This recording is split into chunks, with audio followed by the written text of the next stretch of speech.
Announcements, none. Papers have been laid. Questions? Honourable Leader of the Opposition, the floor is yours. Thank you, Madam Speaker. Madam Speaker, I've given notice of the following private notice questions addressed to the Honourable Prime Minister, Minister of Defence, Home Affairs and External Communications, Minister of Finance, Minister for Rodrigues and Outer Islands. Whether in the light of the changes or policy reversals in relation to the measures announced in the 2026-2027 budget speech, he will state whether a revised macroeconomic and fiscal framework will be tabled and explain how such changes will be reconciled with the sum appropriated in the Appropriation 2026-2027 Act. Thank you. Thank you. Yes, Honourable Prime Minister. Yes, Madam Speaker. As the House is aware, the budget contains more than 500 measures, and only one of these measures is being reversed, because in the question it says policy reversals. Only one of these measures is being reversed.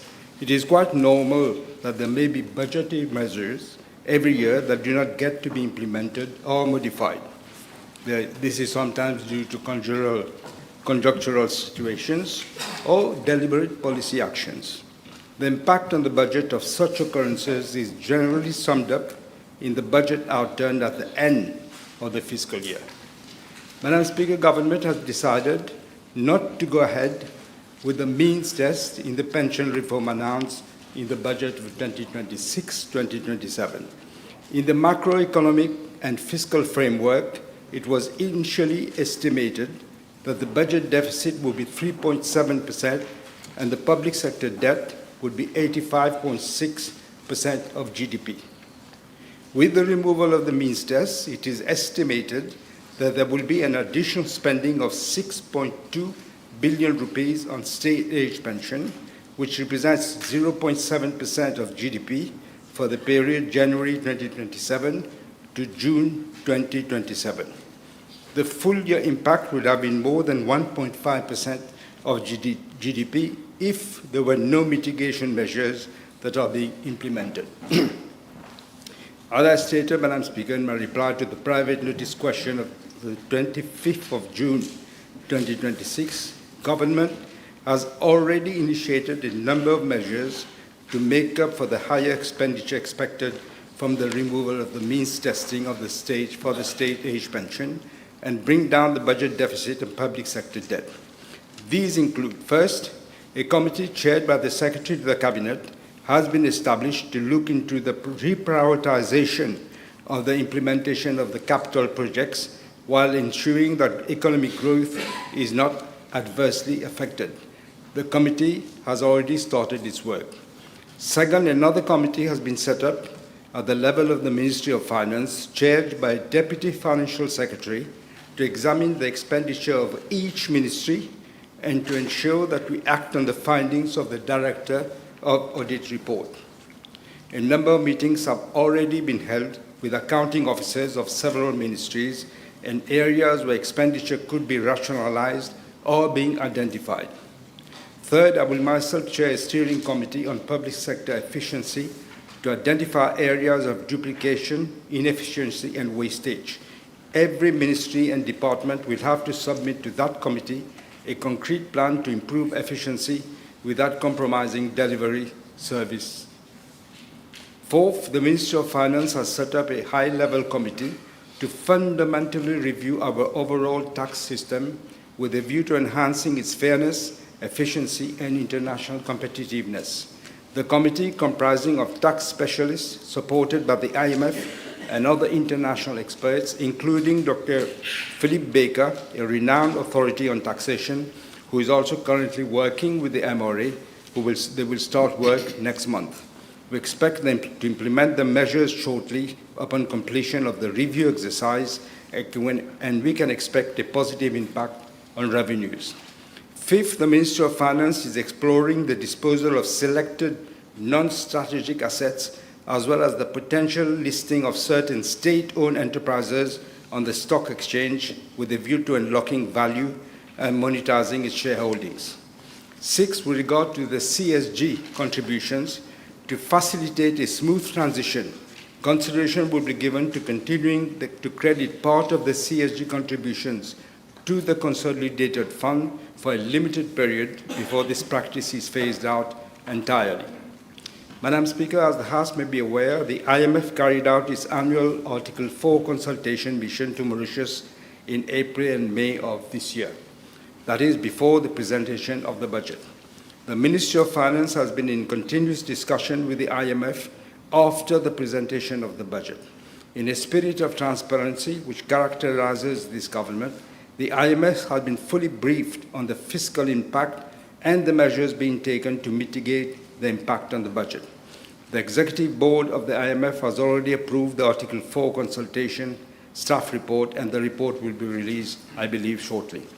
Moody's has also been briefed on the budget and fiscal policy stance of government. In fact, I must state, Madam Speaker, that Moody's has released an issued comment on the 26th of June 2026, whereby they noted, and I quote, "Fiscal consolidation progresses under the 2027 budget, risk of policy drift persist," unquote. The full credit rating assessment is expected in 6 months' time. Madam Speaker, with regard to whether a revised macroeconomic and fiscal framework will be tabled, let me reiterate that the budget process already provides for a budget outturn at the end of the fiscal year, which accounts fully for such circumstances. As the House is aware, the Appropriation Act of 2027 has been approved, wherein a total sum of 232.4 billion rupees have been voted. In the performance-based budget estimates of 2026-2027, an amount of 30.1 billion has been provided for payment of the basic retirement pension for the period July to December 2026, and 20.5 billion has been earmarked for payment of the stage age pension for the period January to June 2027. With the removal of the means test, the exact amount that will be required for payment of the state age pension is not known at this stage, because we do not know the exact number of future pensioners who will elect to draw the pension at the age of 60. The budget process also provides for the presentation of supplementary appropriation bill, if required, in line with the provisions of Section 105 of the Constitution under any head of expenditure. As such, there is no need for a change in the total appropriation. Your first supplementary, Leader of the Opposition. Thank you, Madam Speaker. Madam Speaker, before I start my supplementary questions, let me wish the Honourable Prime Minister a happy birthday. Now, with regard to the forthcoming finance bill, the Honourable Prime Minister is aware that this House voted the Appropriation Act based on a specific set of fiscal assumptions. May I ask the Honourable Prime Minister whether through the forthcoming finance bill, this House is being asked to legislate for a completely different budget, thereby rendering the original parliamentary scrutiny of the appropriation bill a mere rubber stamp exercise? We answered that question last time, and you gave a ruling on this. There are 3 ways when you have additional expenses. And again, I must stress that there's only one change in the budget. That is the means test. There are three ways of doing this. One, from the contingency and reserve. I think you should know this. Or else savings during the year. For example, capital budget is never 100% spent. It is roughly, depending, around 70%. And thirdly, there will be a supplementary appropriation bill if need be. Second question. Yes, at paragraph 283 of the appropriation bill, Madam Speaker, government has included the receipts of the Chagos deal. Et, il faut le reconnaître, cela a gonflé les revenus de l'État. Can the Honourable Prime Minister inform the House why this sum has again been included in this year's budget when his government has failed to finalize the deal with the UK government? We didn't finalize an agreement, has been signed with the UK, to remind you. An agreement has been signed, they haven't Let gone him through the answer. process in the UK. We are very confident, Madam Speaker, that this will happen. Next, third question. Yeah, I'll put the question again. Will the Honourable Prime Minister circulate another appropriation bill, or will government present a supplementary budget or revise estimates to the House rather than attempting to bury these fiscal alterations within the forthcoming financial bill? I'll just explain, Madam Speaker. There are three ways of doing this, and I'll just give the three ways that can be done. Okay, he chose one way. Madam Speaker, there are a lot of confusions concerning the pension reforms. Can the Honourable Prime Minister confirm to this House today what will be the age of eligibility of the BRP as at 1st September 2029? Say many times. that 29. We have returned it to the age of 60. That was in the budget. It's not a new measure. It was in the budget. Can you confirm? Yes, as you said. Now, Madam Speaker, there is a discrimination or injustice on the age of eligibility for the beneficiaries of the BRP. Will government backpay those who did not benefit their pension due to the 2025-2026 budget measure? I'm not quite sure what back pay you want me to implement. Which back pay? Madam Please Speaker, explain. Please yeah, explain. because when they have brought forward those reforms, ces gens-là n'ont pas pu avoir la pension qu'ils auraient dû avoir. So, est-ce que l'État va les rembourser? But it's actually not true what he's saying, Madam Speaker. What we have done, we have given the option now. There's an option of you taking your pension at the age of 60. Talking about the year 2025-2026 measure, Madam Speaker. Now, refer to the table that was presented during the press conference of Honourable Soubron.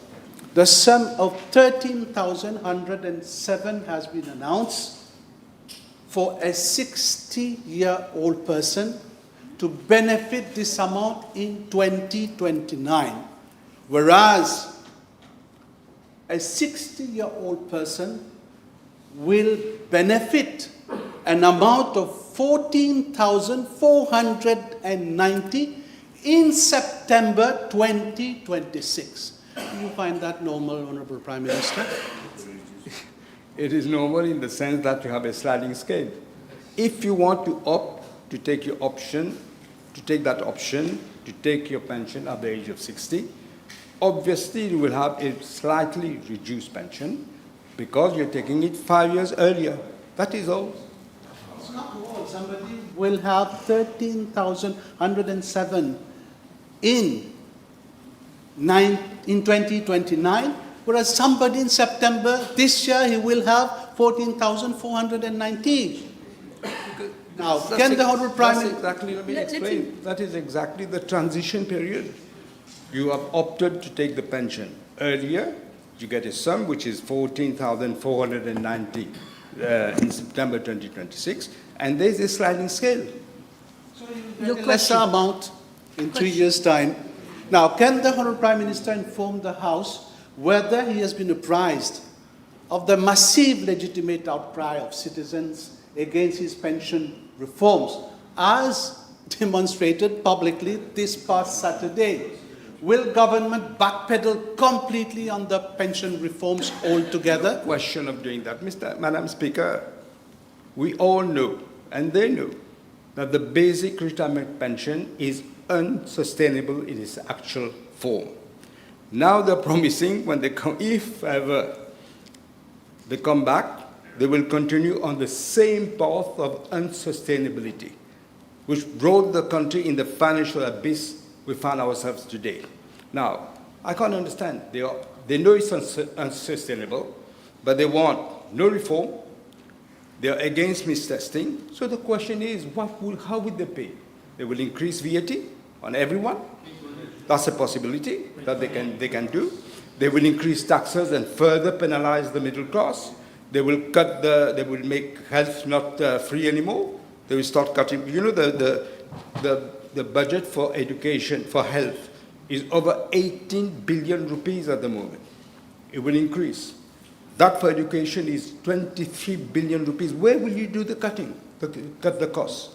Where? Let me put a Your direct next question question, to the yes. Prime Minister then.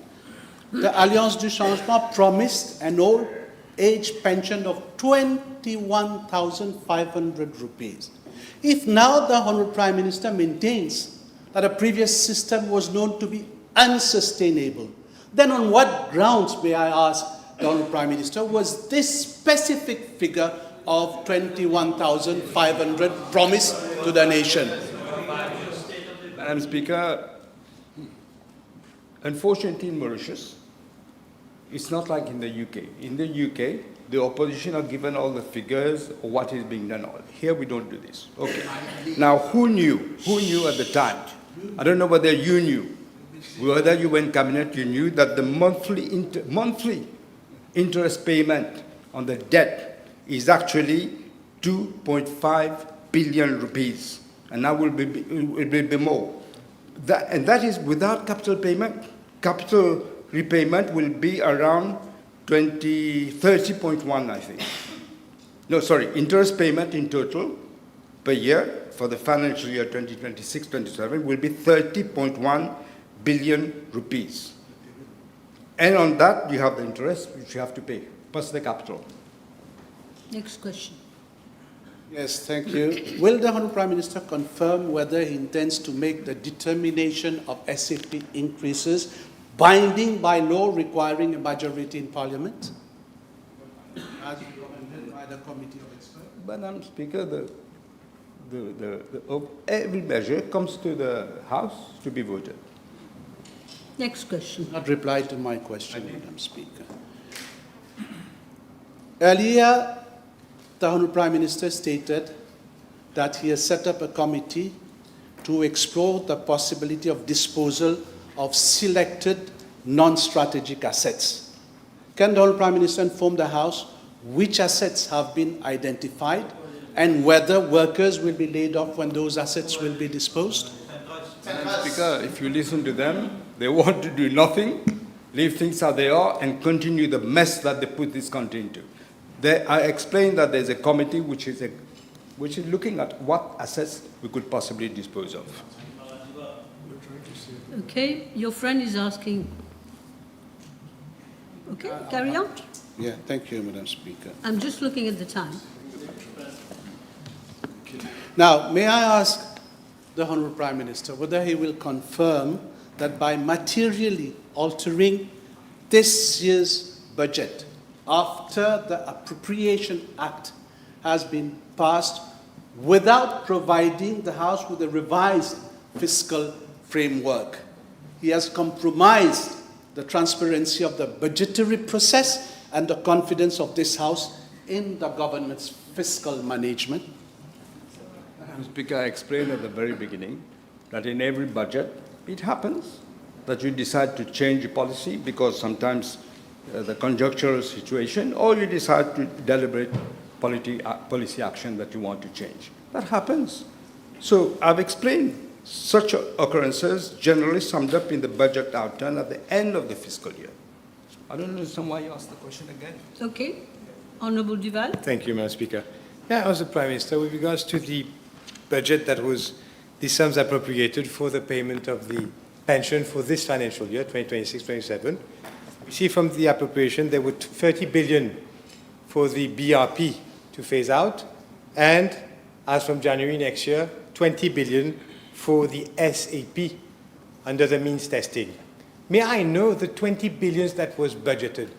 How many persons, what percentage of those eligible were estimated to take their retirement pension at the age of 60? I'll explain, Madam Speaker, we can have an approximate, we cannot. Maybe everybody will want to take the pension at 60. We don't know at this stage. Yes, yes. But that is the question. There was an estimate. It was based on 20 billion. So what is the estimate now? That is the question. You've done it for for this financial year. What is the estimate now that everybody is surely going to take it at 60? How much sums? What is the No, shortfall? This is not what the Prime Minister said. In any case, it's an estimate. Prime Minister. I just explained to you. You keep asking the same question and you'll get the same answer. Don't, There was an estimate of 20 billion for the SAP. If you use that same logic, what would be the estimate for this now? This is a simple question. Because we cannot say, because we do not know how many people will actually opt for the 60 years budget. That is the problem. okay, you want a last question? Last question, Madam Speaker. Madam Speaker, all major trade unions have stated that the next move, Honourable Prime Minister, will be a nationwide general strike in the country. Now, knowing well that this will paralyze our economy and disrupt essential services of this country, will the Honourable Prime Minister consider suspending the finance bill first and engage in genuine tripartite social dialogue, or is he prepared, Madam Speaker, to plunge the country into economic paralysis to protect his pride and admitting Don't his impute- original don't budget was No. fundamentally Don't impute flawed, Madam motives. Speaker? You're not allowed to impute motives. His pride. That is imputing motives.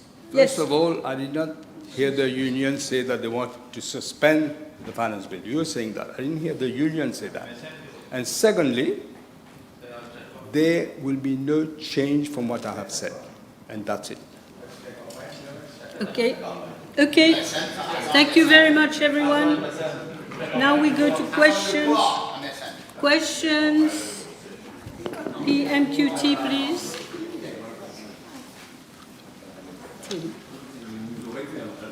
Yes. I don't understand this, Honourable. You kept more or less quiet all this time. Try and not interrupt all the time, please. Honourable Jaman. Yes. Now I am trying to speak. Now we go to questions for the Honourable Prime Minister. Honourable Babaji. Thank you, Madam. B1017.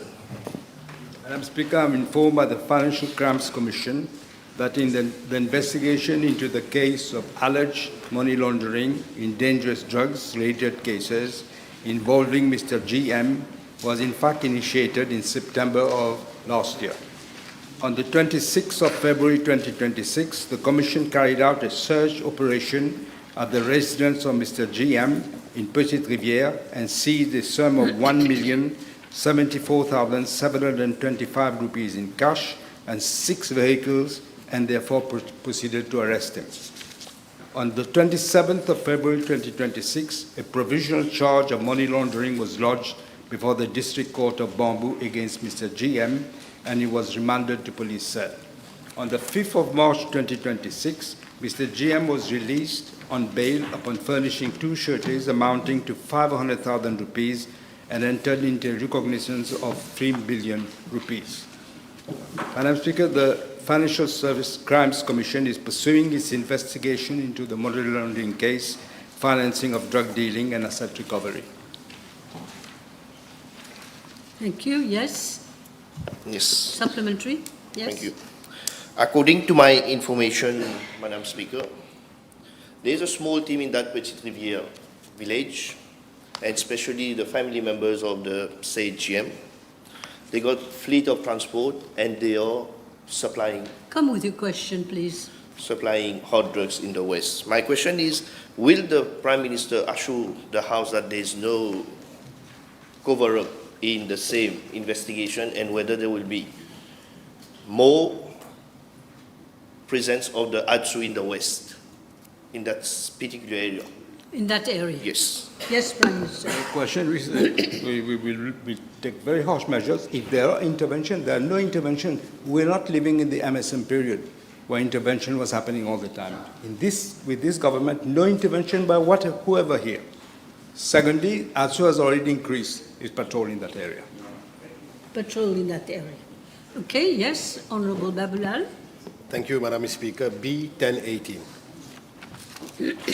Madam Speaker, Mauritius being a small island developing state, we are vulnerable to environmental impacts and climate change. One major source of environmental pollution is plastic pollution, which is increasingly evident in public spaces, landfill sites, and our coastal and marine ecosystems, with the associated impact on biodiversity, fisheries, tourism, and public health.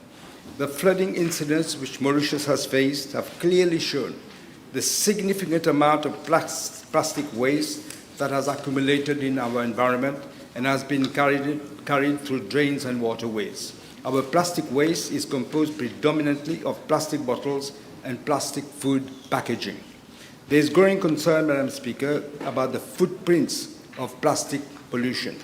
Research has shown that plastic pollution, one, affects human health through the ingestion of petroleum-based microplastics found in drinking water and food.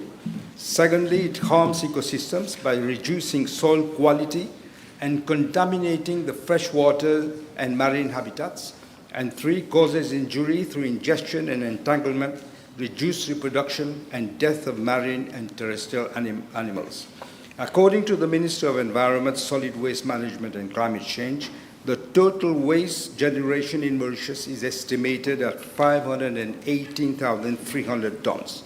Out of this, approximately 14%, that is around 72,600 tons, is plastic, and only some 2,900 tons are collected by registered recyclers and exporters.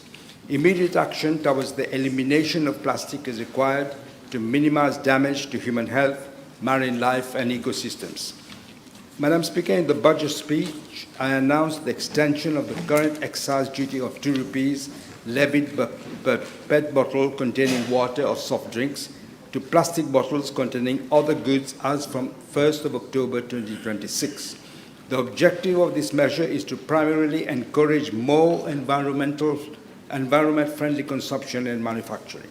However, Madam Speaker, we are conscious that the extension cannot be applied to all plastic bottles containing goods due to the potential impact of this measure on the cost of essential products and the non-availability of alternatives. Accordingly, the excise duty will not apply to 38 categories of products, including milk products, infant food, edible oils, margarine, butter, spices, honey, prepared vegetables, juices, baby products, and pharmaceutical products. The expected revenue collection from the extension of the 2 rupee excise duty to plastic bottles is 135 million rupees for the financial year 2026-2027. As regards to Part A of the question, the additional revenue from the extension of the excise duty will be remitted to the consolidated fund. The House may wish to note that there is already a climate and sustainability fund to support national initiatives to protect, manage, and invest, and as well restore our natural ecosystems and combat the effects of climate change. For the financial year 2026-2027, government will transfer 2.5 billion rupees from the consolidated fund to the Climate and Sustainability Fund to finance various projects, schemes, and programs in connection with adaptation and mitigation measures to address climate change. In addition, an amount of 3.5 billion rupees has been earmarked in the consolidated fund to finance various projects and programs under different ministries for environmental protection. Concerning Part B of the question, I wish to inform the House that there is presently a scheme operated by the Mauritius Revenue Authority, which provides for a financial incentive to be granted to exporters and local recyclers of waste PET bottles to encourage the removal of waste plastic bottles from the waste stream. Under the scheme, exporters of waste PET bottles are refunded an amount of 15 rupees per kilogram of waste PET bottles exported, and local recyclers an amount of 30 rupees per kilogram of waste-based bottle which are recycled locally. Given that the excise duty will be extended to cover plastic bottles, the refund scheme will also be extended to cover waste public plastic bottles to be exported or recycled, whether they are subject to excise duty or not. Madam Speaker, there are other initiatives to support local manufacturers and recyclers which are being implemented by the Ministry of Environment.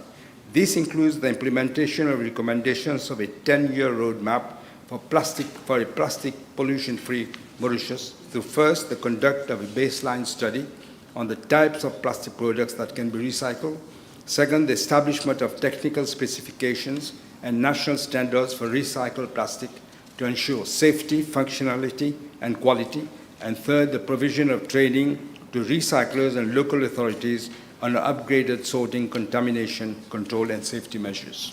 Thank you. You want? Yes, all right. Honourable Bichuk. Merci, Madame la Présidente. B 1019, s'il vous plaît. Madam Speaker, I'm informed by the Commissioner of Police that 81 cases of fake Mauritian passports were reported from the 1st of January 2021 to the 9th of July 2026, out of which 2 have been reported in Mauritius and 79 abroad. Of the 79 cases reported by the foreign authorities, the nationalities of only 21 holders of the fake passports have been communicated to the Passport and Immigration Office.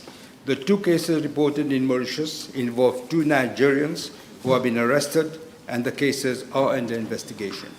I'm tabling the details of the nationalities of the 23 holders of the fake Mauritian passports. Madam Speaker, the existing format of the Mauritian passport is in existence since 2005.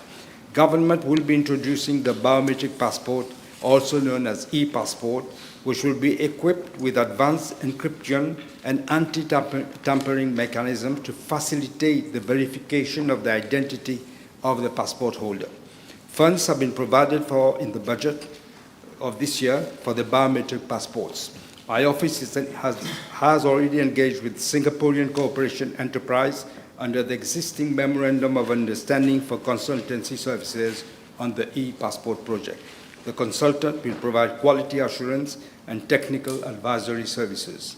To complement the introduction of biometric passports, my office is also working on a digital border management system to strengthen border security as well as to expedite the immigration clearances of passengers, which will contribute to enhance the efficiency and effectiveness of our airport. I mentioned this last time.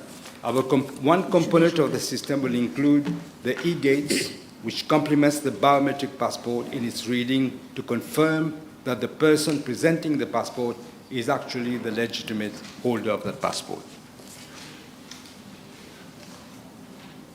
Yes. You have a question? No? Okay, next question then. Mr. Rial. What about B? I'm sorry. Mr. Apollo. Thank you, Madam Speaker.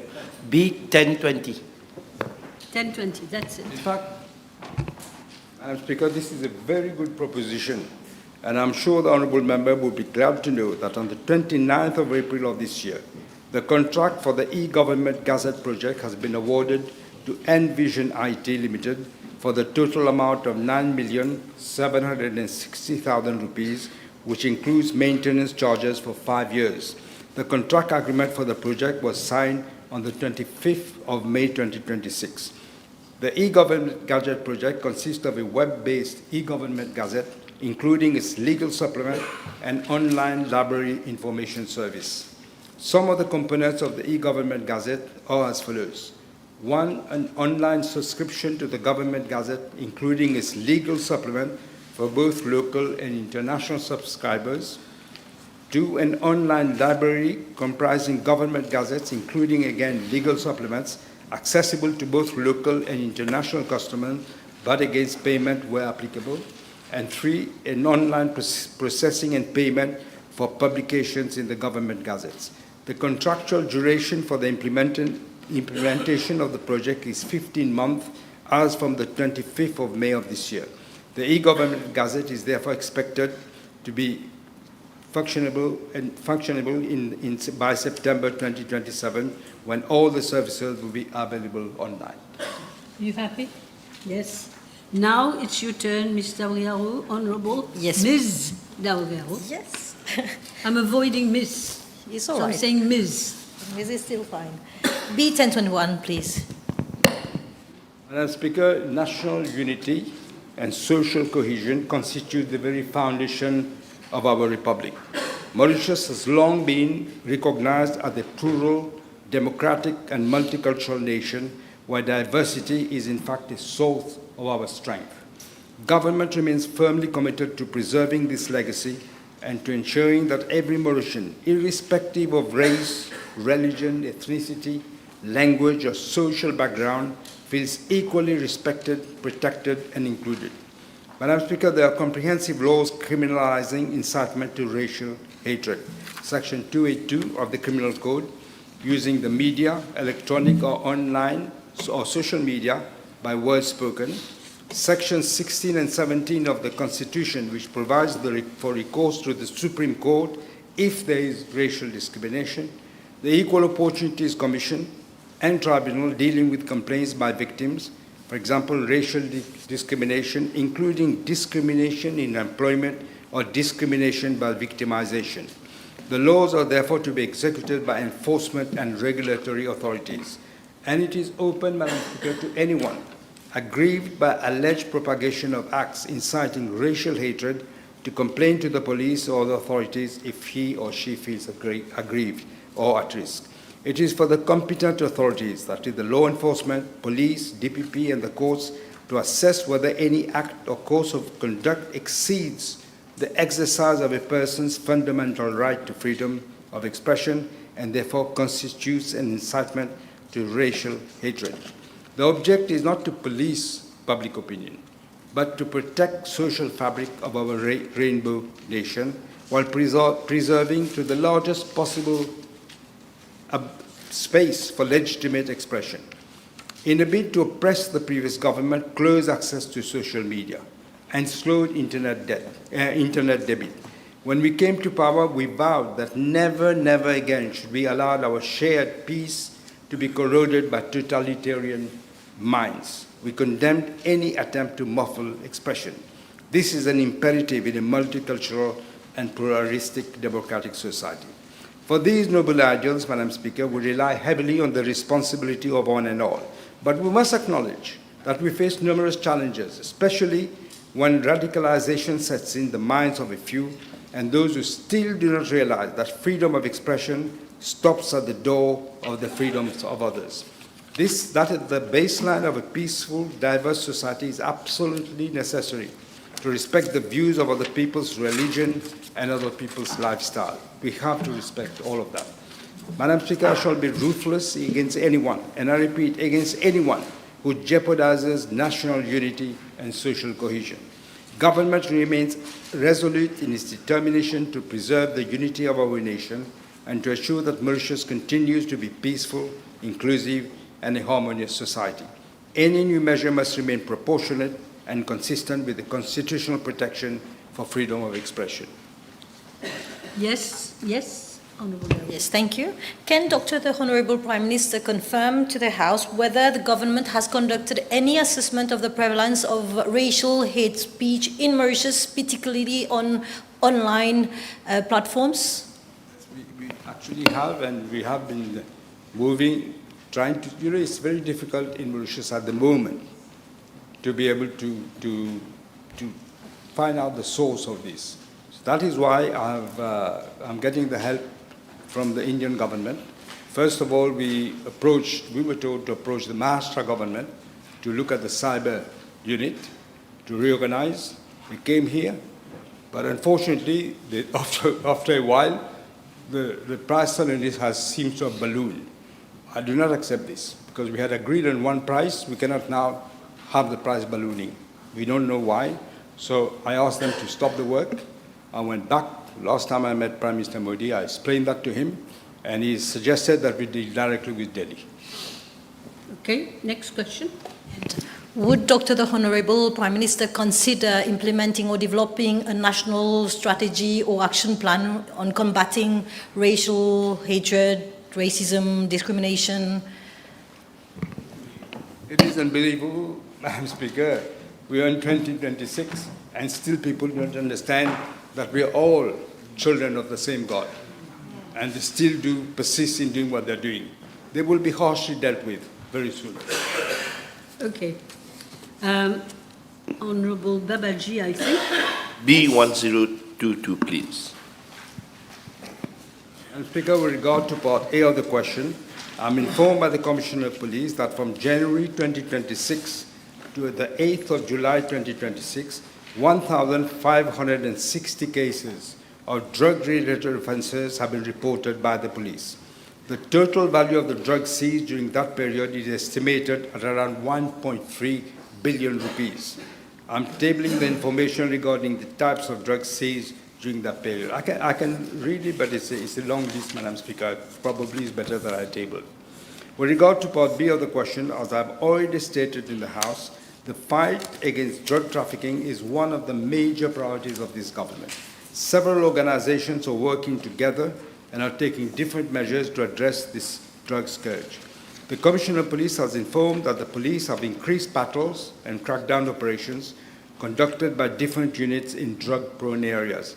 For the month of June 2026, 90 patrols were carried out just for 1 month, just in 1 month. ADSU has been given more manpower and equipment to increase its operational capabilities.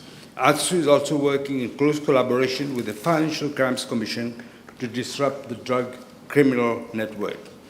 Madam Speaker, as an island state, Mauritius faces significant challenges in preventing the maritime trafficking of illicit drugs.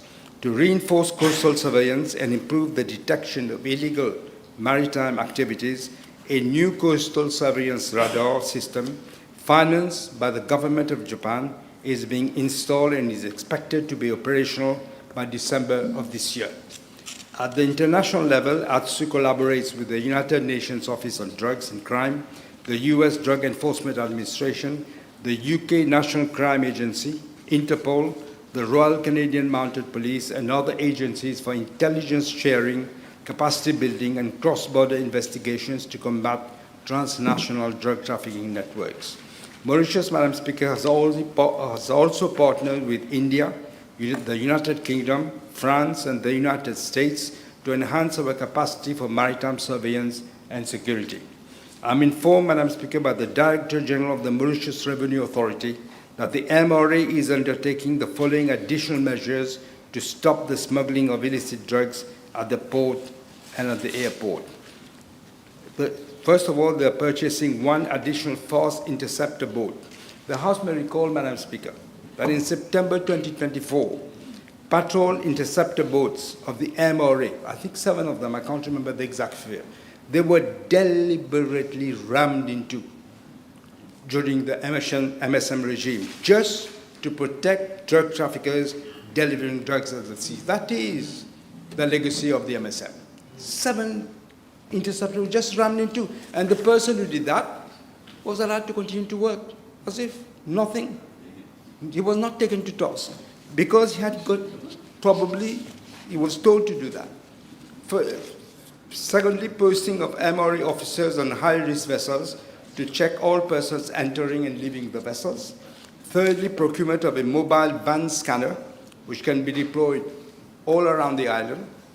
Fourth, increased use of technological tools to enhance the detection of drugs.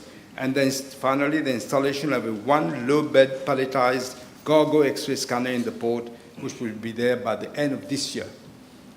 Madam Speaker, in April, the National Drug Control Commission launched the National Drug Control Master Plan 2026-2030, wherein it stated that government institutions, civil society organizations, and the community at large will be mobilized in a cohesive and holistic set of actions to combat this scourge.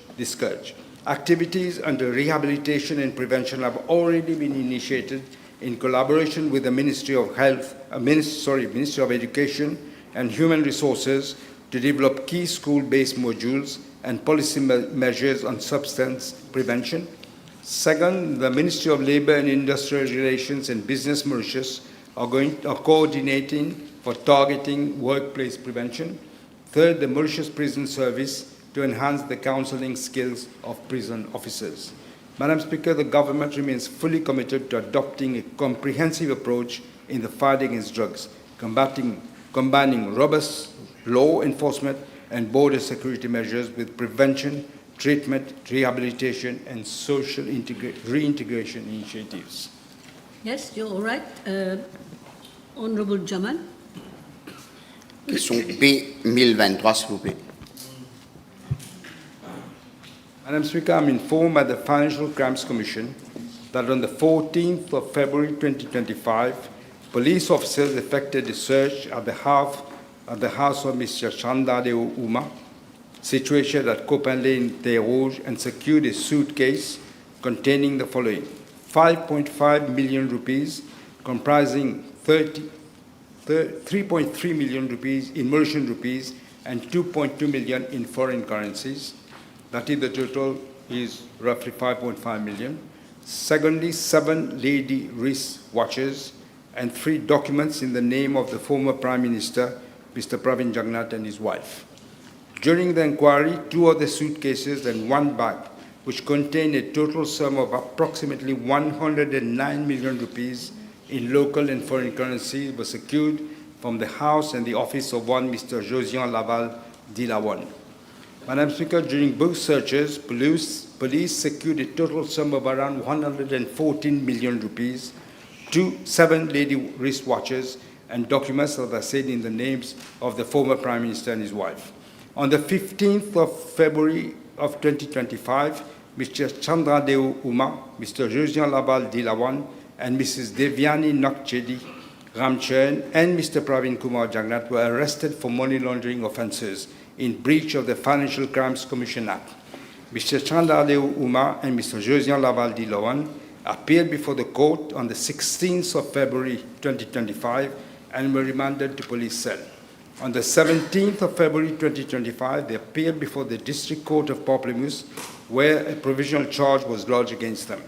They were released on bail on the 20th of February 2025 after having furnished 2 sureties of 300,000 rupees each by way of bank check and entered into recognitions of debt amounting to 5 million rupees each. Mrs. Devyani Nakchedi Ramcharan appeared before the court on the 16th of February 2025 as were remanded to police cell. On the 17th of February 2025, she appeared before the District Court of Pamplemousse, where a provisional charge was lodged against her. On the 18th of February 2025, she was released on bail after having furnished 2 sureties of 200,000 rupees by way of bank check and entered into recognitions of debt amounting to 5 million rupees.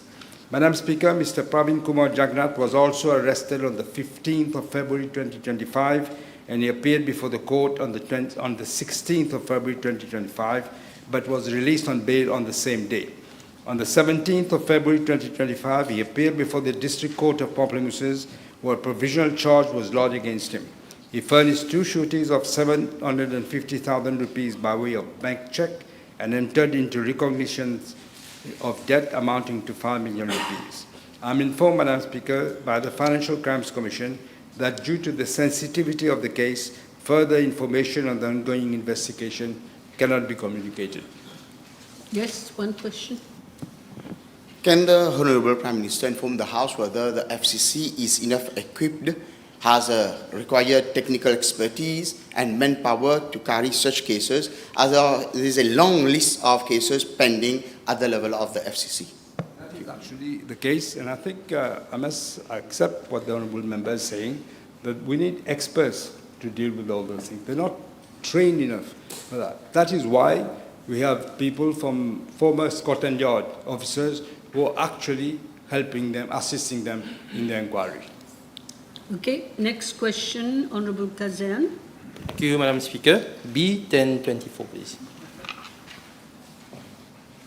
Madam Speaker, I'm informed by the Director of Civil Aviation that before an airline can operate international services to another country, government must first negotiate an agreement which is known as a bilateral air services agreement with the government of the country of its desired destination. Bilateral air services agreements set out the conditions under which the international air services operate, including traffic rights, capacity, the designation of airlines by both contracting parties, tariffs and other provisions relating to competition policy, safety and security.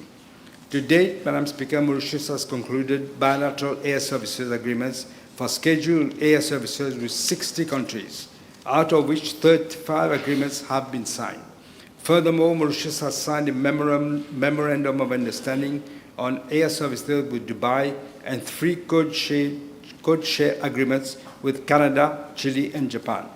In accordance with the provisions of the bilateral air services agreements concluded by Mauritius, foreign designated airlines are required to submit the applications for the operation of scheduled commercial flights for 2 seasons, namely the northern summer season, which starts from end of March to end of October, and the northern winter season, which starts from the beginning of November to the end of March of the following year. Madam Speaker, I'm tabling the list of applications submitted by foreign airlines during the period ranging from March 2024 to October 2026.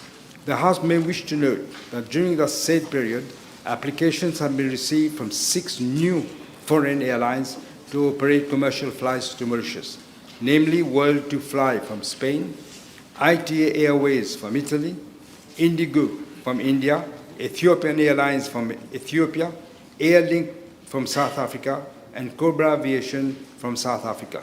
I wish to inform the House that government is pursuing a policy of gradual liberalization of air access through bilateral agreements.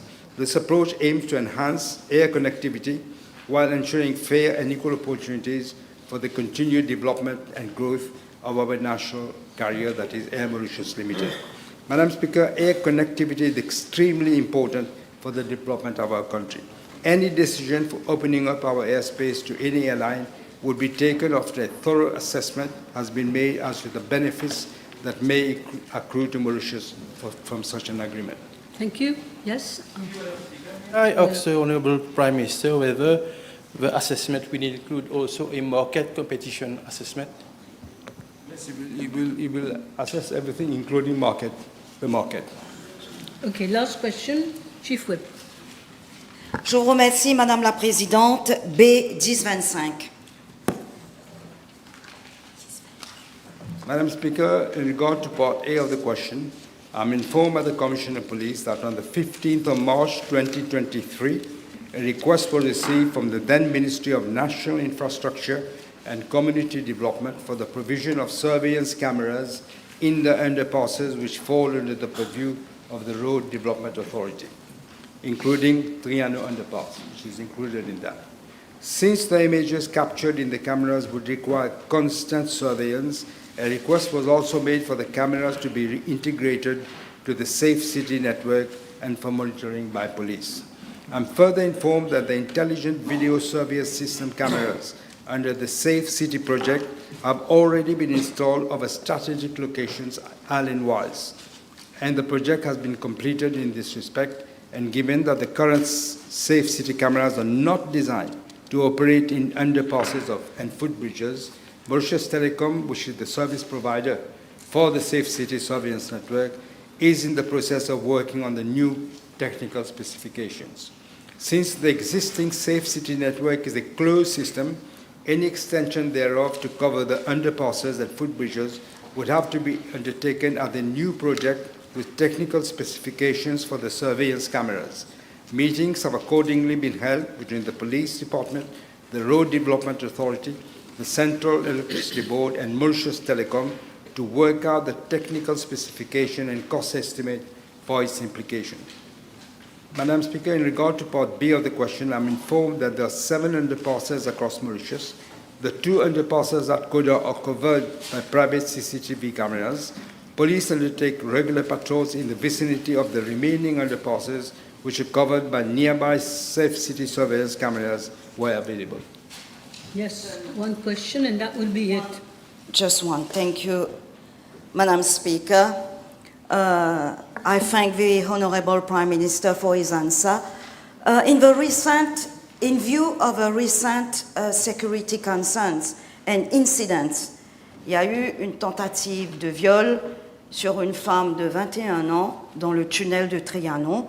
Will the Honourable Prime Minister indicate whether security measures will be implemented, will be considered as a matter of urgency. Thank you.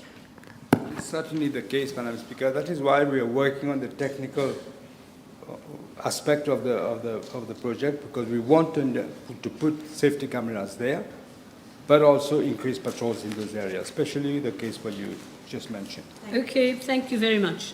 The table has been advised that the following PQs have been withdrawn.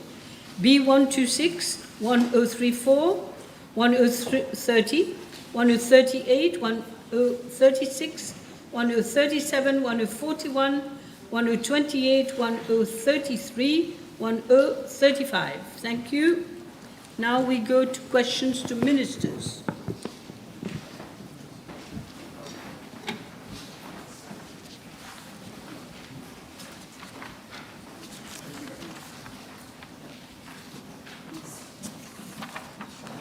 Yes, Honourable Member for Bobassa. B1044.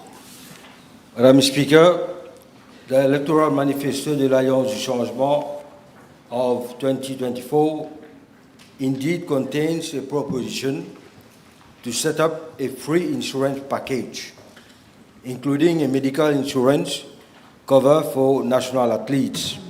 And even today, I can state in the strongest possible terms that the safety of our athletes remain one of our priorities.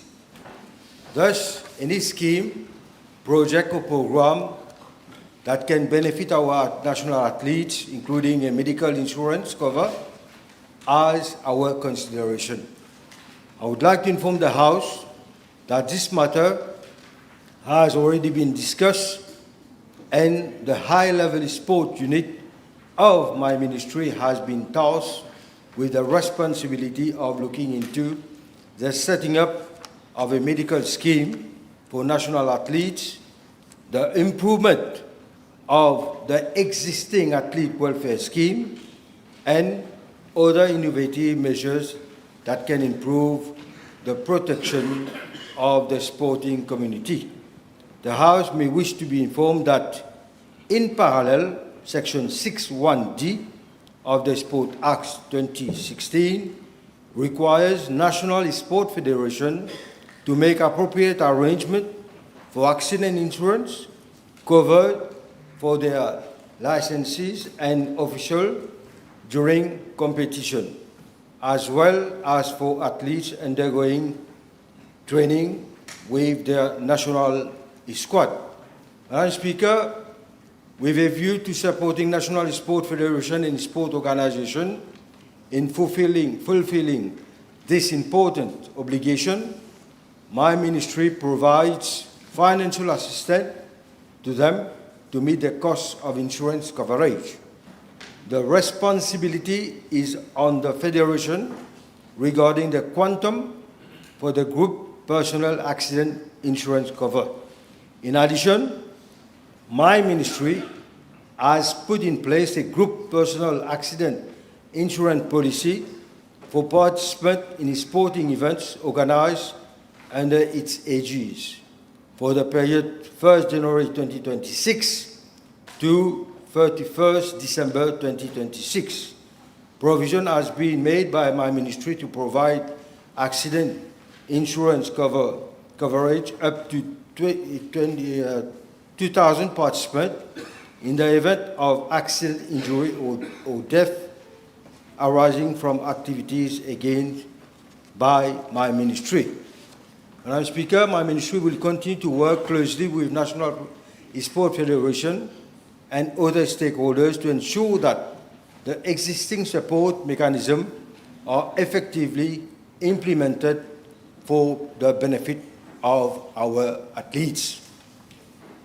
Merci Madame la Présidente. Vu que là nous parlons aussi d'assurance médicale et vu que le ministère a confié cette tâche au Trust Fund for Excellence in Sport et que ce n'est que récemment, si je comprends bien la réponse du ministre, que son ministère a commencé à travailler sur ce projet, Et ne considère-t-il pas, l'honorable ministre, ne considère-t-il pas que ce retard, bientôt 2 années que l'Alliance du changement est au pouvoir, que ce retard est préoccupant et qu'il est désormais impératif de demander au Trust Fund for Excellence in Sport de mettre les bouchées doubles afin de respecter un engagement pris envers les sportifs mauriciens en 2024? We are not talking about the excellence in sport. This is a different thing altogether. We are talking about the national athletes medical scheme, that and the athletes welfare scheme that is existing already. So what you are talking, what you are asking, this is different from what the ministry is doing. The level from Côte d'Or is a different thing. The trust fund is a different thing. This one is different from the ministry. Yes, Madame la Présidente, que l'honorable ministre n'a peut-être pas bien saisi ce que je viens de dire. Si j'ai bien compris sa réponse, je lui repose la question. À qui la tâche a été confiée? Il a dit lui-même que cette tâche de fédérations, si j'ai bien compris. Moi, j'ai compris les fédérations. Okay. Si c'est son ministère en particulier, ou bien un organisme tombant sur son ministère qui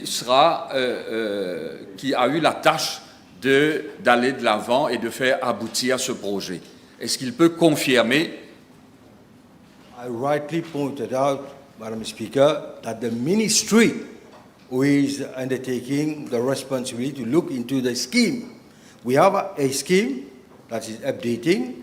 Now we have at the level of our ministry that is working on it. Okay. Une dernière question, Madame la Présidente, avec votre J'ai permission. beaucoup de questions, malheureusement, là-dessus. Peut-on savoir si le ministère a consulté les différentes fédérations sportives sur les critères d'éligibilité et la nature des prestations offertes? We have looked into the matter. Okay. Dr. Omir, yes, and then Mr. Thank you, Apollo. Madam Speaker. May I ask the Honourable Minister, in the light of the recent World Cup where there have been senior athletes who have sudden death immediately after their participation in the World Cup, would we not consider for our high-level athletes to have thorough cardiac assessment at regular intervals before embarking on such high-level competition? Thank you. Okay, Minister. Simple question. This is a very good question. I'm going to take this into consideration. Okay, Mr. Apollo. Thank you, Madam Speaker. In this context, can the Honourable Minister inform us to whether Mr. L, injured cyclist, has benefited from the financial assistance under the Athlete Welfare Scheme? Mr. L. Mr. L, the injured cyclist. Cyclist. ML. Cyclist, ML. Cyclist, yeah. Madam Speaker, in my reply to Parliament question B978 and B980 last week, I informed that the case of Mr. L was being considered for any assistance deemed appropriate under the Athlete Welfare Scheme. I'm pleased to inform the House that high-level sport unit, which managed this scheme, with the approval of the Cabinet, has approved last week itself the payment of 250,000 rupees in favor of Mr. L. Yes, Ms. Colette. Thank you, That Madam will be Speaker. the last supplementary. Yes. Can the Honourable Minister inform the House how many athletes have benefited from this scheme for the financial year 2025-2026, please? Do you have these figures? I would be pleased to answer, but it's a long list. I can table Yeah, if please you... table. Please table. Next question, Ms. Sabapati. Thank you, Madam Speaker. Question B1045. Mr. Housing. Thank you, Madam Speaker. I'm informed that out of the 163 NHDC housing estates, 34 are governed by a règlement de copropriété, and in line with the provisions of the Code Civil Mauricien, the owners of these apartments have to set up a syndicat des copropriétaires whose duties are to manage the common space of those housing estates. The syndicat des copropriétaires, through its General Assembly, appoint a syndic who is responsible to manage the affairs of the syndicat des copropriétaires, that is the good management of housing estate. In this respect, each copropriétaire is called upon to make a monthly contribution, as determined by the General Assembly of the syndicat des copropriétaires to finance the expenses of the syndicat. Over the years, it was noted that many syndicats des copropriétaires were not functional due to low rate of contribution by the copropriétaire. To be more precise, there are certain copropriétaires who do contribute, whereas the great majority do not. With a view to addressing the issue, government in 2012 decided to contribute 200 rupees per housing unit per month to the respective syndic. As matters stand, Madam Speaker, I am informed by the NHDC that contribution to the syndicat des copropriétaires comes mainly from government. I am also informed that around 40% of the amount contributed goes towards, and that is the problem, administrative costs of the syndicat, thus leaving barely adequate fund for the proper maintenance of common areas. In this context, I have requested the NHDC to come up with proposals to operate themselves as syndic on housing estates, where the syndicat is not fully functional or not functional at all. I underline those two elements. Because if it's working properly, there is no need for us to intervene. It is understood that this proposal can only happen if the decision is taken by the copropriétaire at their General Assembly. Since there is already a housing estate management and community development unit and a maintenance unit at the NHDC, resorting to the latter company will result in reducing the amount being absorbed as administrative cost of existing syndics, thus providing for additional funds towards proper maintenance. In regards to Part A, the key measures to be implemented by the NHDC will be as follows. Assist the syndicat des copropriétaires in convening their respective General Assembly to approve the appointment of the NHDC as syndic if they so desire. 2. Seek the consent of the respective syndicat des copropriétaires for the monthly subsidy of 200 rupees per housing unit by government to be disbursed to the NHDC. Because it's the NHDC that will do the work, the NHDC, with their consent, will hold on to that in order to do the work. Reinforce its housing estate management and community development unit, as well as its maintenance unit. Undertake inter alia the cleaning of common spaces, maintenance of children's playground and water pumps, tanks, minor rehabilitation and dislodging works, and most importantly, payment of utility bills of common services. Because as it stands, I'll add that part, it has been brought to my attention, and that's so very often, that common utility bills for the common areas in syndic residences are very often not paid. There are certain, one of them, not far from where I stand, even has a bill of approximately 380,000 rupees unpaid. And it has also been reported to the Central Electricity Board that there has been unlawful connection of electricity in order for them to continue getting electricity in common areas. So all this, Madam Speaker, has been going down the drain, because the previous government, the previous minister responsible, the previous administration and HDC, it just let things happen and did not even bother to come and find solutions. And solutions are not always easy. They demand courage. In regards to Part B and C, I understand that officers of the NHDC are already working on the implementation schedule to carry out sensitization and information campaigns on NHDC estates where the syndicats des propriétaires are not functional. As it stands, Madam Speaker, let me conclude on that. A lot of those non-functional or dysfunctional syndics are represented by certain people, as I've explained. 40% minimum, sometimes more, of what government gives is absorbed by their administrative costs. They take on that money. And very often you find out that they were political agents of the former government, surreptitiously placed there. So let me make it very clear. I know that they will find change complicated. It's understandable. All change is very difficult for certain people who have vested interest in there. So they will be trying a lot of things in order to stop this regime in order to bring solutions, in order to make sure that NHDC residences are clean, well maintained, and there's a proper living environment. I will not deter. My officers will not run away. We will forge ahead with the help of every single member of parliament, even on the member of parliament on the other side. Thank you very much. Good. Yes, one.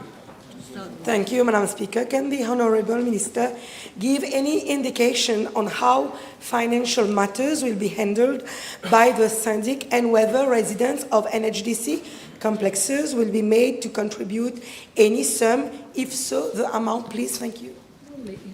It's a very good question.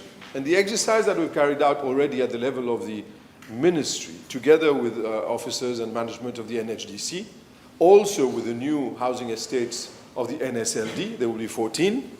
In actual fact, I have the figures, and I will. There are NHDC housing estates. There are 34. Number of housing units 7,635. Number of Syndic 79. Number of active Syndic out of the 79 only 32. Amount disbursed for Syndic grant 2025-2026 13,587,687 out of the almost 19 million. A recent assessment of Syndic's expenditure revealed that, as I've said, only 40% goes to administrative costs. So, as it stands for the NSLD, it's 14, number of housing units 2,730 as of now, and it will keep on increasing.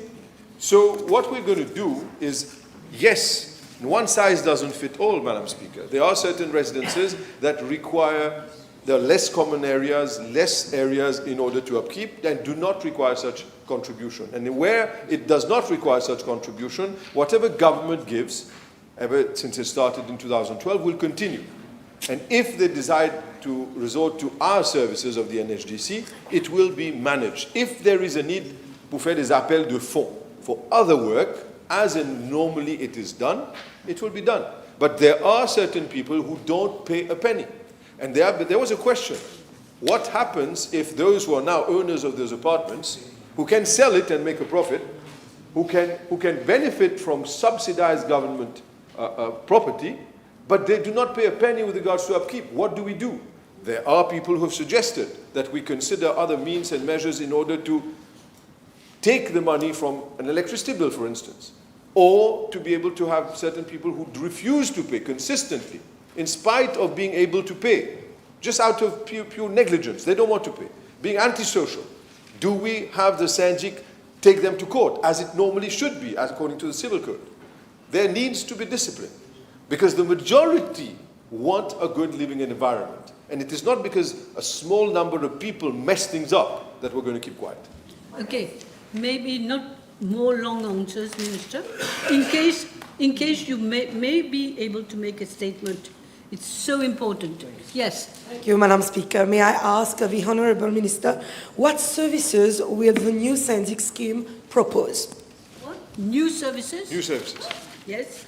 So with regards to the new services, Madam Speaker, I have explained earlier on. I have the details. So we have the cleaning of common areas. Yes. We have the green spaces, children's playground. They need. Some of them have never been opened, and I have to run. It's true, it is. We are having certain problems, and I have to be very candid. I apologize. I need to say that the Ministry of Finance will have to be able to consult quicker with local government, and local government has to be able to take on board their responsibilities for cleaning of playground areas, etc. Because they need to be given finance and they need to take that responsibility. Now, there is something else, is repair of works and maintenance of amenities, because a lot of them are broken down within the housing estates, cleaning of water tanks, maintenance of pumps, paying electricity bills, cleaning of drains, minor waterproofing and structural repairs of housing blocks, removal of bulk waste, dislodging works. So those are the works that normally a Syndic does, and we will be providing it. But most importantly, we will have a number and a dedicated person responsible for each residence, where they will be able to be reached at all times, and they will be able to dispatch people in order to do the work. Okay, thank you, Minister. Now, the next question has been withdrawn. Question of Mr. Lubin, 1046. Dr. Prayag, I don't know what's happened. So I shall call on Ms. Anctil for the moment. For the next question, we'll keep Dr. Payag. He's not coming today. He's not coming, okay. He's not coming. So that question is also out. Il a présenté ses excuses. Je vous remercie, Madame la Présidente. B 1048. Merci. Madam Speaker, my ministry fully supports the development of safe, modern and inclusive sporting facilities for young people, including skateboarding, which is now recognized as an Olympic discipline and a fast-growing sport among our youth. Following a formal request received from Wolf Park, Mauritius on 13 March 2025, the proposal for a skate park was referred to the Municipal Council of Catabon for examination and follow-up action.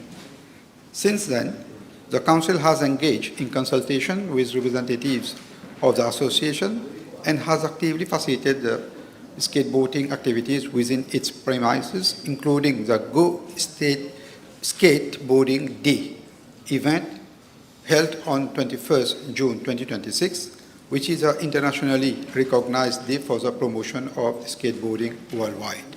I am pleased to inform the House that the proposed skate park project has been included among the priority projects submitted. Murmur. I can't hear the Minister. Carry on, Minister. Yeah. I am pleased to inform the House that the proposed skate park project has been included among the priority projects submitted for financing under the Government of India grant. The project is designed to cover an area of approximately 500 square meters and will cater for both skateboarding and roller skating, whereby maximizing the use of the facility by a wider range of users. Madam Speaker, with regard to Part A of the question, the Municipal Council has identified two potential locations, namely the Sir Circumambulel Sport Complex at Eben and the parking area at Tulip Avenue, among others. The final site will be selected after the necessary technical and feasibility assessment with particular attention to accessibility, safety, environmental suitability, and the requirements of future users, including children and young adults. The primary cost of the project is estimated at approximately 4.5 million rupees. The funding request is presently awaiting the required approval from the Prime Minister's Office under the Government of India grant framework.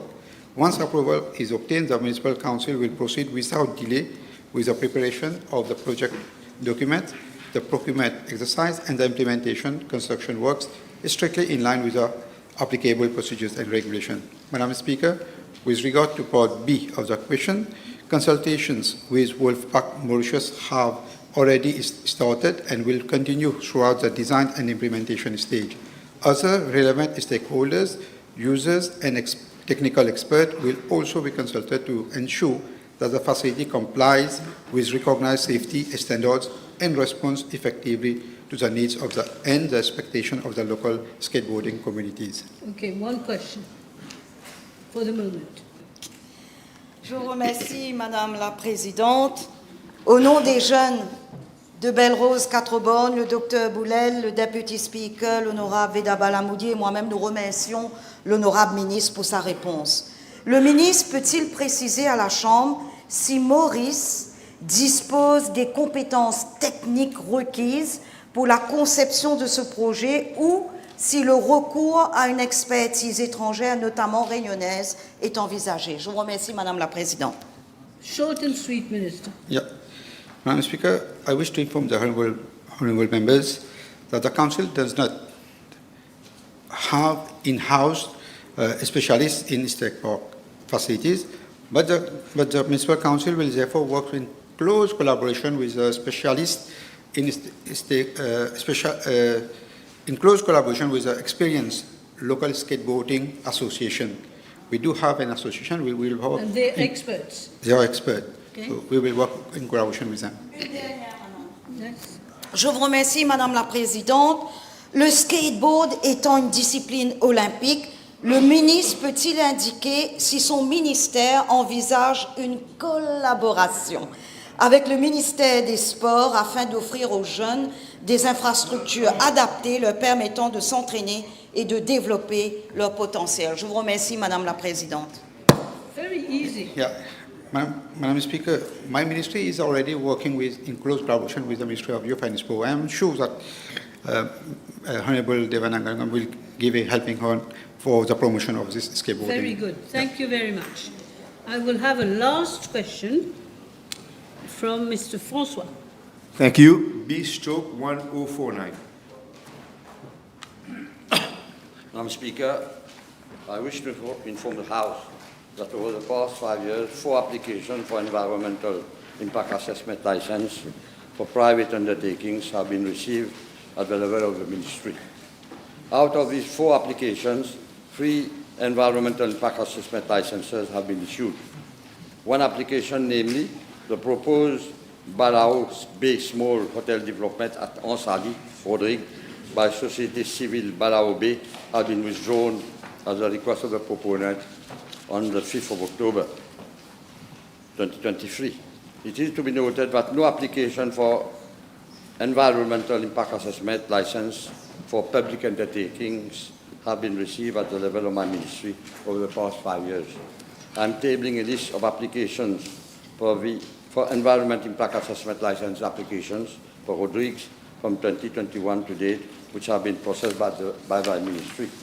Madam Speaker, furthermore, with regard to preliminary environmental report and strategic environmental assessment report, no application have been received at the level of the ministry for public or private undertakings in Rodrigues over the past 5 years. I have also been informed by the Chief Commissioner's Office, Commission for Environment and Community Development, that one project, namely the construction of a jetty at Belascor, is being implemented without an EIA license, and a stop order has been issued on the 8th July 2026. Thank you. Yes? Thank you, Honourable Minister. With regards to the stop order, may I know who issued the stop order? Is it your ministry or it's the local authority there at? It's the Chief Commissioner's Office and the Environment Department of Rodrigues. Okay. Thank you. I think we can break now. We will break for 1 hour only today, exceptionally. Thank you.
Honourable First Member for voting. Thank you, Mr. Deputy Speaker. Sir, question B1050, please. I thank the Honourable Member, Ms. Collette, for putting this relevant question. And there is no compromise in relation to phytosanitary norms and biosecurity and biosafety. And the Honourable First Member can rest assured that there's good interactive meeting between the officers responsible for the Plant Protection Office under the provisions of the Plant Protection Act. And there is a scheduled meeting with Rodrigue Regional Assembly to discuss on the update of the list of items that should be, moved to Rodrigue, and also in relation to the valid importation permit. Now, my ministry will continue to work closely with the Rodrigue Regional Assembly and all relevant stakeholders to ensure the phytosanitary system remains effective, science-based and responsive to evolving biosecurity challenges. I have also a list of issues raised, measures taken to address the problem, and the relevance and importance of capacity building of officers, the inter-island phytosanitary certificate, and now this certificate is issued also electronically. So which means that things are going on very positively, but if there's room for improvement, certainly we'll make sure that we narrow the gap. And it goes without saying that the collaboration is of utmost importance, and we look upon Rodrigue as a granary of our great little island. Thank you very much. Okay. Honourable Second Member for Vieux-Grand-Port, Roosevelt. Thank you, Mr. Deputy Speaker. Sir, question 1051, please. Mr. Deputy Speaker, sir, the metro system network spans over 30 kilometers of track, consisting of Line 1 via Port Louis, from Port Louis to Cupid, and Line 2 from Rose Hill to Réduit via Eben Cyber City. The two lines are serviced by a fleet of 18 light rail vehicles, and some 37,000 persons daily avail of the LRT services. We have time and again heard that the system has benefits, and I have on my side always believed that we will never know the real value of these benefits if we do not have a monetary value attached to them. And this work has been done lately with the compliments of the British government. We have a report dated 6th of May 2026 from Crossrail International, a specialist advisory organization from the UK government for transport, that suggests that the monetized benefits of the metro system are estimated at some 1.7 billion rupees per year, and that this is not visible in the traditional financial accounts. Deputy Speaker, sir, during the last policy dialogue meeting my ministry had with the Ministry of Finance ahead of the budget exercise, I had raised 2 points. Number one, we have managed to reduce the operational expenses of the Metro Express Limited by 10.4% as at June 2025 as compared to June 2024. And number two, unlike a bus company which uses public infrastructure like roads and bus stops built by government, the metro runs on railway track and uses train stations that itself has to be built at very high cost, and on top of that, it has to be maintained, the metro has to maintain the track and not government. So the economics are not the same. With regards to the second point, I was then advised that we need to relook at the way accounts are done. That would certainly give an opportunity to the extent possible. I believe the Ministry of Finance is the competent authority in the domain to also factor in the monetized wider benefits that Crossrail International has calculated for us. I am hopeful, therefore, to reply to the substantive question of the Honourable Member, that this proposed way of looking at things, that is, looking at the wider benefits, that one day, should the financial situation of the country allows for it, the government can therefore consider extending the metro system all the way to the airport. I do believe that this is a logical trajectory to pursue, as in most countries of the light rail system connects with their airports, and I rest my case as follows.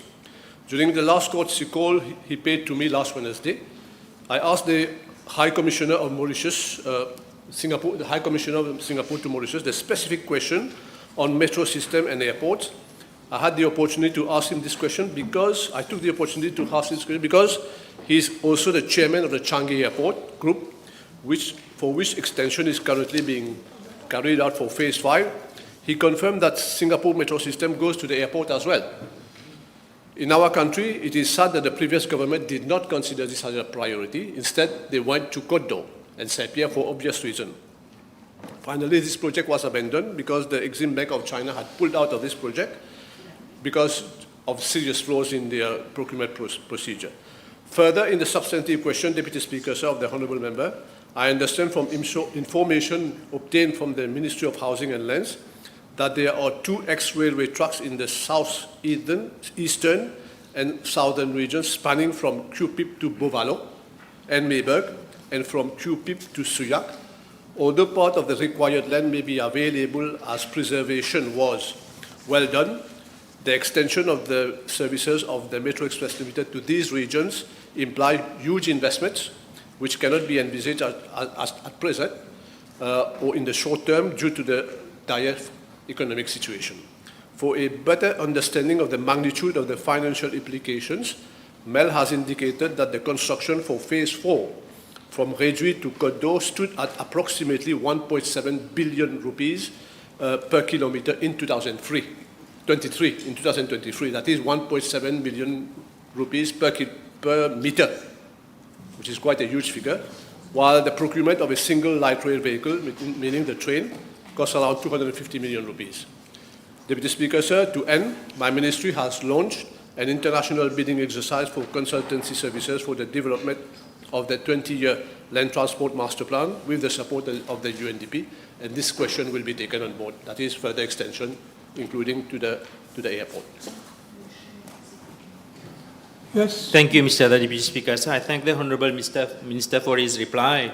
Will the Honourable Minister agree that extending the metro line to the Sesiu-Saga-Amgulam International Airport and the southern region is a project of great national importance, given that it will strengthen connectivity, it will promote balanced regional development, improve access to employment and essential services, it will further reduce traffic congestions and carbon emissions, and further enhance Mauritius' image as a modern, sustainable, and world-class destination? Will the Honourable Minister give due consideration to prioritizing this project in its long-term infrastructure planning once the financial situation improves? Deputy Speaker, sir, like I mentioned, the master plan that we have launched consultancy for will have as aim to put recommendations and action plans for an integrated multimodal transport system that would adequately respond to the economic development of the country and the travel demand across the island. Any extension of the light rail, to reply to this additional question of the Honourable, will be considered within the terms of reference of the consultancy and recording also with the report of Crossrail International in the spirit of sustainable development of the Republic. The Honourable Third Member for Pamplemousse-Riollet. Speaker, sir, 10-52. B10-52. The Honourable Minister is not here. Sit down. The Honourable Minister is not here. So we'll proceed with the next question and we'll call the question back on here. The Honourable First Member for the North, Mount Ailong. Thank you, Mr. Deputy Speaker, sir. Question B, 1053. Mr. Deputy Speaker, I thank the Honourable Member for Port Louis North and Mount Ailong for putting this question. The Ministry has taken cognizance of concerns regarding the fees charged by some private veterinary practitioners. Now, it should be noted that private vet services are provided on a commercial basis, and of course, I hope that they don't forego their professional ethics. Fees are currently determined independently by individual vet practitioners, taking into account the nature and complexity of the services rendered. The Ministry acknowledges that there are instances where members of the public consider the fees charged to be excessive.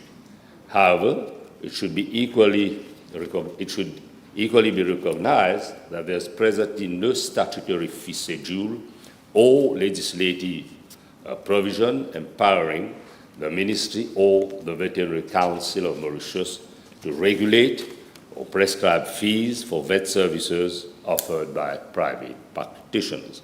Now, vet fees are determined, therefore, within the framework of private contractual arrangements between the practitioner and the client.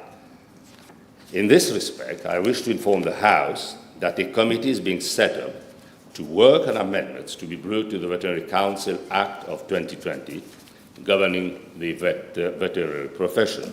These amendments are intended to modernize the existing legislative framework and strengthen the regulation of the profession.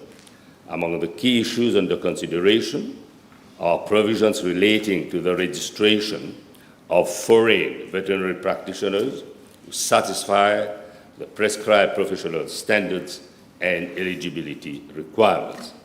This initiative is expected to enhance the availability of veterinary professionals, strengthen service delivery, promote healthy competition within the sector, and ultimately improve access to veterinary services for the public. This should have a positive impact on the price being charged by private practitioners. Mr. Deputy Speaker, with regard to the Honourable Member's question regarding an assessment of veterinary fees and regulation thereof, no formal exercise is being undertaken to establish or regulate a scale of fees for private veterinary services. Nevertheless, the matter remains under consideration in the context of the broader review of the legislative and regulatory framework governing the veterinary profession. Yes. Thank you, Mr. Deputy Speaker. L'honorable ministre peut-il dire à la Chambre le nombre de vétérinaires opérant dans le public et le privé qui sont toujours en service, de même que le nombre de cliniques vétérinaires, et sont-ils soumis à un code de déontologie ou un code d'éthique? Merci. Well, I don't have the information, but I certainly can gather the information and circulate accordingly. But in relation to officers working in public services, there are 11, and when there should have been 30. In fact, there's a shortage of veterinary services. Now, as to the number of vet clinics, as far as I know, there are 5, okay, as far as I know, official. Okay? Yeah. Yes, Honourable Amir. Thank you, Mr. Deputy Speaker. May I ask the Honourable Minister whether he could use his good office to arrange a meeting between private veterinary services and the Veterinary Council, since there has been ongoing conflicting issues arising between them which are not conducive for the welfare of the animals. You know, there's pride and greed, but in the light of the suggestion made by my honourable good friend, Honourable Omia, will certainly entertain the proposal made. The Honourable First Member for Ouakwa-Floréal. Monsieur le Vice-président, le dessalement et la réduction du non-revenue water constituent les piliers essentiels et complémentaires de notre stratégie nationale de sécurité hydrique. La réduction de l'eau non facturée demeure aussi, d'ailleurs, une priorité absolue. Monsieur le Vice-président, dans ce contexte, plusieurs projets sont actuellement mis en œuvre par mon ministère et la Central Water Authority. Je citerai notamment le remplacement d'environ 114 km de tuyaux avec la ligne de crédit indienne, la mise en œuvre d'une approche intégrée de la réduction de l'eau facturée dans la région de l'Est, le remplacement des compteurs en vrac défectueux, cela se fait actuellement, ainsi que le déploiement des systèmes télémétrie et de télésurveillance concernant les fuites d'eau. La réalisation des projets ciblés de remplacement de tuyaux dans différentes régions de l'île. L'acquisition annuelle d'équipements spécialisés pour la détection des fuites d'eau. Les ressources financières nécessaires à la mise en œuvre de l'ensemble de ces projets ont été prévues dans le budget 2026-2027. Donc, la ligne indienne, 2,9 milliards, et aussi 792 millions de roupies pour le Non-Revenue Authority. Toujours sur la question de l'eau non facturée, Monsieur le Vice-président, mon ministère collabore activement avec la Singapore Corporation Enterprise en vue de l'élaboration d'une stratégie nationale à long terme pour la réduction de l'eau non facturée ainsi que la mise en œuvre progressive d'un projet pilote dans la zone d'approvisionnement dans l'Est, parce que dans l'Est, nous subissons pas mal, donc le pourcentage de perte dans l'Est est le plus élevé du pays. Parallèlement, compte tenu de la variabilité croissante des pluies et des effets des plus marqués du changement climatique sur la disponibilité de sources en eau, le gouvernement considère que le dessalement pourrait devenir un élément important de la stratégie nationale à long terme en matière de sécurité hydrique. Cette approche vient compléter les efforts déjà engagés pour réduire l'eau non facturée, renforcer la gestion durable des ressources hydriques et diversifier les sources d'approvisionnement en eau, surtout dans le Nord. Je tiens également à rappeler que les dernières prévisions de la météo de Maurice font état de la pluviométrie inférieure à la normale pour les mois de juillet de cette année-ci, de août et septembre 2026, avec un déficit estimé à environ moins de 30%. Dans cette optique, le gouvernement étudie la mise en place d'une unité de dessalement alimentée par l'énergie solaire dans la région du Nord. Compte tenu des difficultés persistantes d'approvisionnement en eau dans cette région, ainsi que l'augmentation de la demande liée au développement résidentiel, agricole, commerciaux et touristique. À cette fin, Monsieur le Vice-président, une expression of interest a été lancée en septembre 2025, l'année dernière, pour la réalisation d'une étude de faisabilité portant sur la mise en place d'une usine de dessalement de grande capacité, comprise en 10 000 et 50 000 mètres cubes par jour, dans le nord du pays. Monsieur le Vice-président, 4 candidats présélectionnés ont été invités à soumettre leurs offres dans le cadre d'un appel d'offres lancé en mai 2026, cette année-ci. Les propositions doivent être reçues au plus tard le 24 juillet de cette année-ci, donc dans quelques jours. Donc le contrat sera attribué et l'étude est prévue d'ici septembre 2026 et va durer autour de 8 à 10 mois. Monsieur le Vice-président, cette étude permettra notamment de déterminer 1. Les sites les plus appropriés pour l'implantation de l'usine ou des usines de dessalement. 2. Les coûts d'investissement et d'exploitation associés au projet. 3. Le modèle financier les plus adaptés pour assurer sa viabilité. 4. Les technologies les plus appropriées pour la gestion et l'élimination des rejets dans le respect des normes environnementales.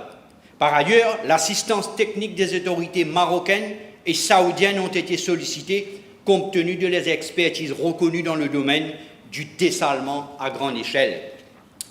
Je tiens, Monsieur le Vice-président, à souligner ceci, que tout projet qui sera développé dans ce domaine le sera dans le strict respect des exigences environnementales, légales et réglementaires, sociales applicables, ainsi que conformément aux principes de développement durable. Merci. Merci. Donc, je comprends que l'étude de faisabilité va inclure les coûts de production.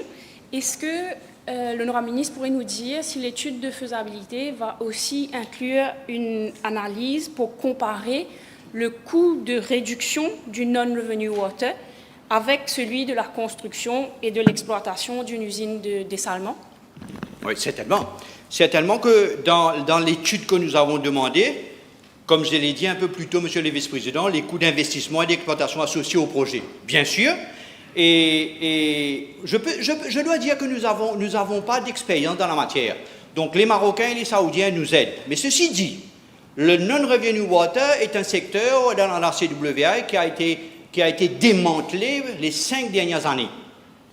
Dans le non-revenue water que nous avons reconstitué actuellement, donc pour changer les tuyaux, les 1500 km de tuyaux, ça va nous coûter 37,5 milliards de roupies. Donc vous réalisez, donc le Pipe Replacement Programme qui se trouve dans le non-revenue water, c'est un projet à long terme, à très long terme, pour changer tous ces tuyaux-là. Donc le dessalement et le non-revenue water sont deux stratégies qui vont être complémentaires. Mais c'est sûr que nous allons comparer le coût d'implémenter un projet de non-revenue water et bien sûr un dessalement. Mais je dois dire que le non-revenue water dans l'Est ou dans le Nord va nous aider, oui, certainement, mais avec le changement climatique, comme je l'ai dit un peu plus tôt, ben, la pluie ne tombe plus, les réservoirs ne se remplissent plus, les rivières sont à sec, les boreholes sont à sec. Donc, nous sommes obligés, je suis obligé, je le crois fermement, nous sommes obligés pour les années à venir, pour se mettre à l'abri du changement climatique, nous sommes obligés de suivre un peu le modèle Rodriguez, d'aller vers le dessalement, surtout pour le Nord, entre 10 et 50 000 mètres cubes par jour, pour voir si effectivement nous pouvons comparer le coût pour le non-revenue water et le dessalement. Je rebondis sur ce que l'honorable ministre vient de dire, où il dit que les réservoirs sont vides parce qu'il n'y a plus de pluie. Il a visité récemment Marovakwa. Est-ce qu'il peut-être aurait des explications sur l'assèchement de Marovakwa? Est-ce que c'est uniquement parce qu'il ne pleut plus? Marovakwa nous inquiète, effectivement, et c'est pour cette raison que nous avons eu les restrictions que nous avons mises en place. Marovakwa alimente les régions du Upper Plaine-Williams. On parle de Quatre-Bornes, de Curepipe, partie de Rosille, de Rivière-Noire, de Floréal, une partie de la circonscription numéro 8. Nous n'avons pas d'autre raison à dire que la pluie ne tombe pas dans cette région. Le problème, c'est que les autres réservoirs du pays ont un niveau acceptable. Si vous voyez le taux, nous sommes à 66,5, je crois, de remplissage des réservoirs. Cela ne nous inquiète pas autant.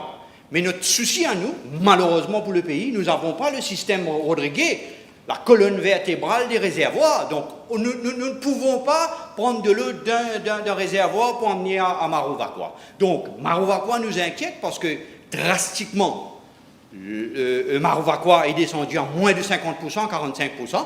Donc, la raison que nous avons aujourd'hui, c'est que Marovakwa, il pleut bien moins. Les services canals, les services rivières qui emmènent de l'eau vers Marovakwa sont plus ou moins à sec. Honourable Minister Utim, you were not in the House when your question was called, so I call it again. Honourable Third Member for Parliamentary.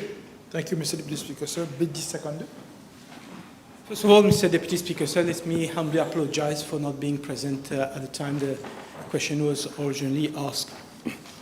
Mr. Deputy Speaker, sir, I'm informed that on the 25th of May 2026, an employee of Roi des Mascareins Limited filed a complaint with my ministry alleging that he was forced to resign under duress and made to sign a compromise agreement. An inquiry was conducted by my ministry whereby it was found that Roi des Mascareins Limited has embarked on a redeployment exercise due to restructuring and economic reasons involving 16 employees. This redeployment exercise was conducted in consultation with the private sector employees union to reach a settlement. Out of the 16 employees concerned, 3 of the employees agreed to be redeployed in other departments within the company. 2 employees agreed to be redeployed in another company, and the remaining 11 employees who were not agreeable to be redeployed have agreed to take a compensation following negotiation with their union, and they have signed a compromise agreement accordingly. So these 11 employees who signed the compromise agreement included the employee who filed a complaint with my ministry. Mr. Deputy Speaker, sir, I inform that despite signing a compromise agreement, the employee concerned was not agreeable with the termination of his employment and considered that he has been made redundant unjustifiably pursuant to Section 72 of the Workers' Rights Act. Accordingly, he referred a case to the Redundancy Board. I'm informed by the Redundancy Board that as at date, it has received only 1 application from former employees of Roi des Mascareins on 6 July 2026 for the payment of severance allowance. No other complaint has been received by the Redundancy Board. The case has been fixed for mention for the first time on July 15, tomorrow, and convocation letters have been sent to both parties. Yes. Mr. Deputy Speaker, will the Honourable Minister advise the Chamber if he will pay particular attention to this case as people who are being redeployed or terminated are particularly vulnerable people who may not have enough voice to raise their concerns to authorities? I will certainly do so, but the Honourable Member may ask those employees to file a complaint, because as at today, there is only one employee who has complained. As I said, 11 of them have already signed the compromise agreement. If they feel that they've done it under duress, they can always come to my ministry and we will assist them. The Honourable Third Member for Vieux-Grand-Port and Rosebel. Merci, Monsieur le Vice-président. PQB 1055. Thank you very much, Honourable Member.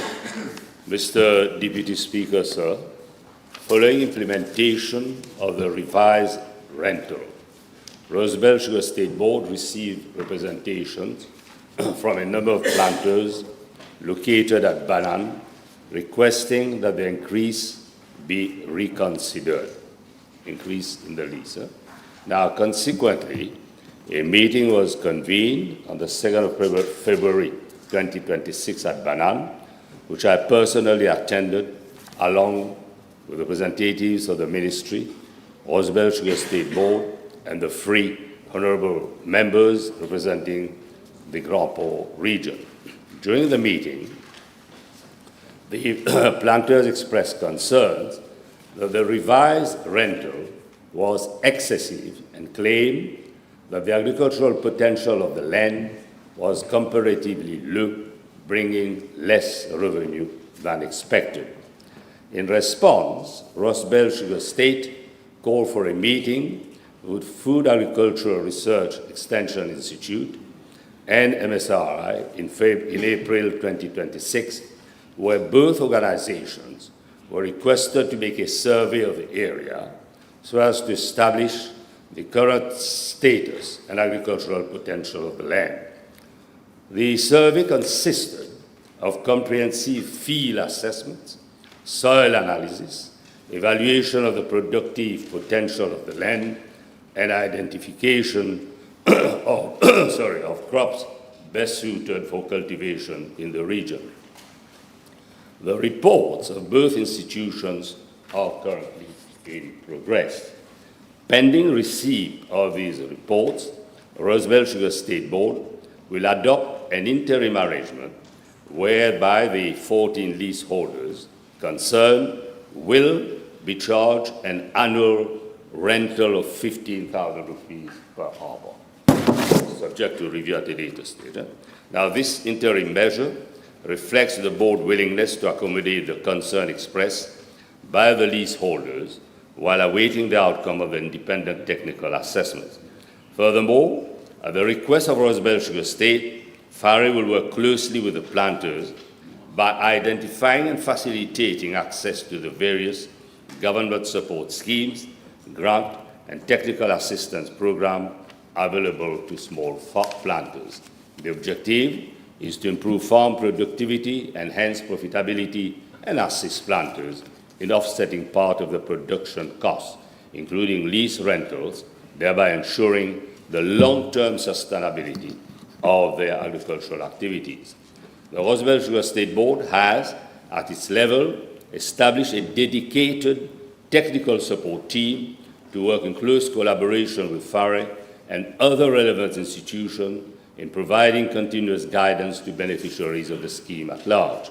This collaborative approach seeks not only to maximize agricultural productivity, but also ensure that land is utilized efficiently and sustainably for the benefit of both planters, leasing land with Rosebel Sugar State and the country as a whole.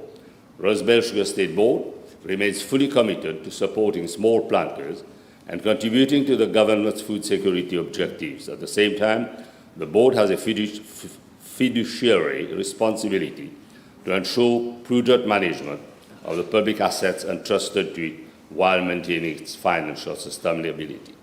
Mr. Deputy Speaker, it is important to emphasize that the Rosebel Sugar State Board is an autonomous statutory body that receives no financial assistance from the Ministry for either its recurrent expenditure or its capital investment program. The board is therefore entirely responsible for financing its operation and development activities for its own internally generated revenue, principally from sugarcane operation and the leasing of its land assets. Yes, I thank the Honourable Minister. Mr. Deputy Speaker, in the meantime, those planters, about 25 of them from the Banan village, have received letters imposing acceptance of the substantial increase of 266%. So would the Honourable Minister consider the possibility of having a word with the Rosebel Sugar Estate so that the appropriate communication is sent to those 25 planters in order to avoid some sort of panic amongst those 25 planters? Only last week, I had a meeting with the General Manager of Rosebel Sugar Estate, impressing upon him to be fair, and hence the reason as to why the lease agreement was revised. But we hope that that will be sustained beyond a year. Okay? But I thank all three members of the constituency for putting the case across very forcefully to me. Thank you.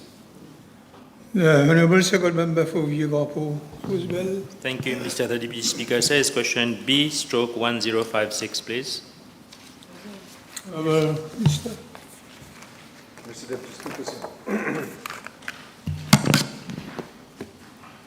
I am informed by the NSLD that in regard to constituency number 11, 400 units are being constructed on 2 plots of land at Balisson, Rosebel.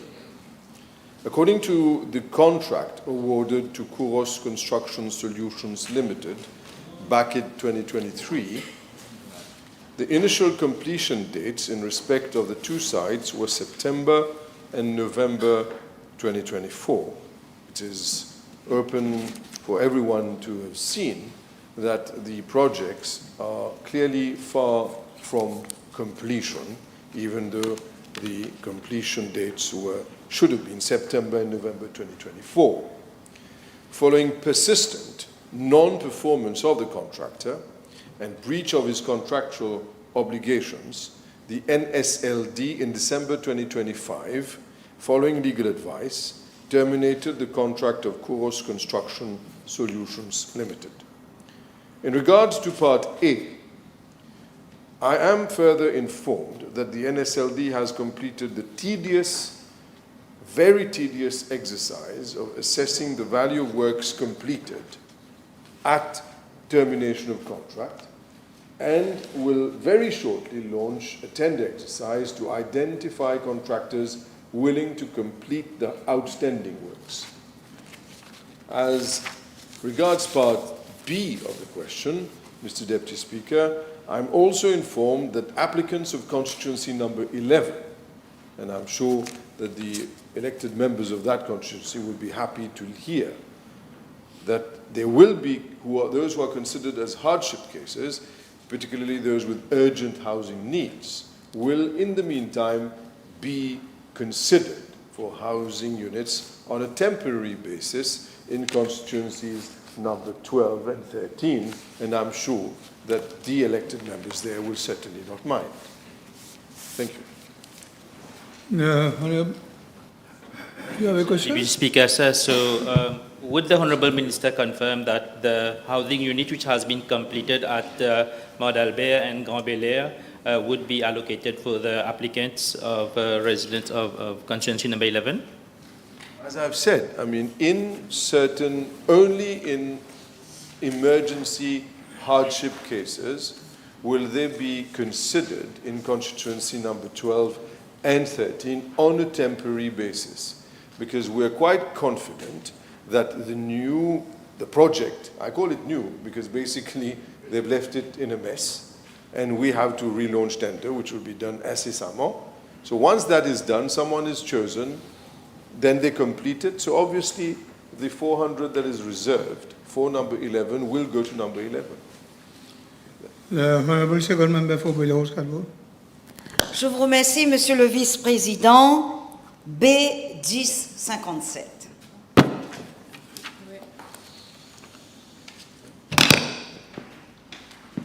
Monsieur le Vice-président, en décembre 2014, la société Brinks Mauritius Limited s'est vue attribuer un contrat par le CEB pour assurer les services de sécurité sur des sites critiques pour un montant de 68,3 millions de roupies. Le 19 novembre 2015, la société ASL Security Services a obtenu un contrat pour les services de sécurité pour 7,67 millions de roupies. Les deux contrats ont été prolongés à plusieurs reprises à la suite d'une décision du conseil d'administration de l'époque qui envisageait que le CB Facilities Company Limited, filiale créée en 2017, assure à terme les services de sécurité. Donc nous parlons de 10 ans de contrats renouvelés. Monsieur le Vice-président, j'ai également appris qu'un appel d'offres lancé en 2019 avait été annulé. Un nouvel appel d'offres a ensuite été lancé par le CEB en août 2020, l'année ensuite, pour les sites critiques, mais aucun contrat n'a pu être attribué. En 2021, donc 3 années de suite, un nouvel appel d'offres couvrant l'ensemble des sites du CEB a été lancé. À l'issue de cet exercice, ASL Security Services a été retenu. Cette décision a été contestée par Brinks Mauritius Limited devant l'Independent Review Panel qui a rejeté la requête.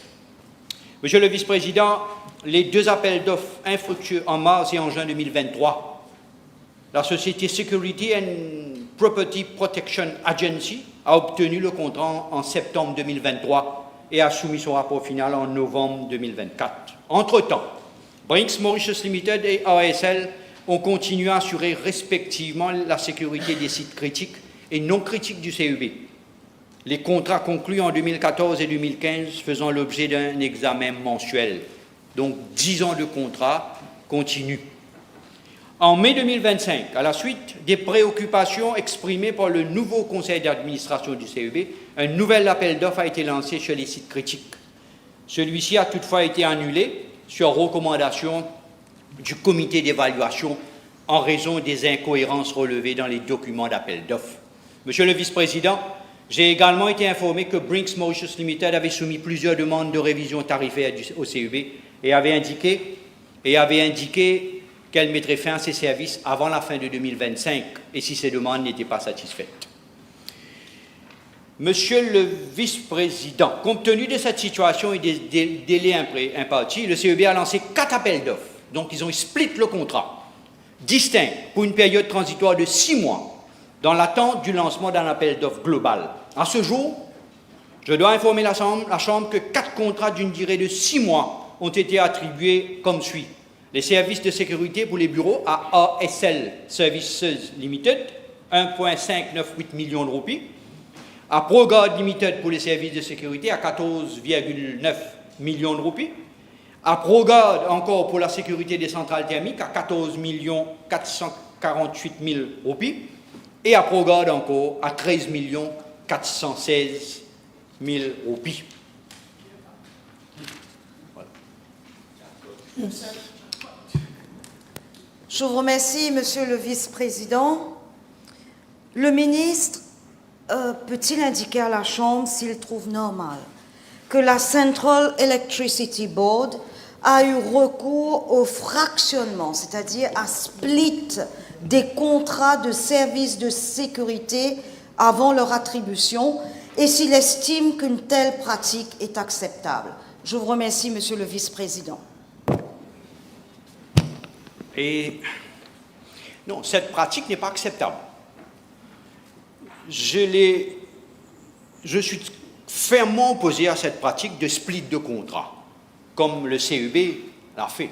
Je l'ai dit au management du CEB, je l'ai dit au general manager du CEB, l'actuel general manager, et au board, que cette façon de procéder ne cadre ni avec les principes de bonne gouvernance, ni avec l'obligation de garantir une utilisation rigoureuse des fonds publics. Vous savez, dans le passé, nous avons vu, c'est pas normal que nous faisons la même chose de ce qui a été fait dans le passé à la Central Water Authority, où 700 millions de roupies ont été split en petits contrats, de 70 contrats de 10 millions de roupies pour pouvoir donner ici à droite et à gauche.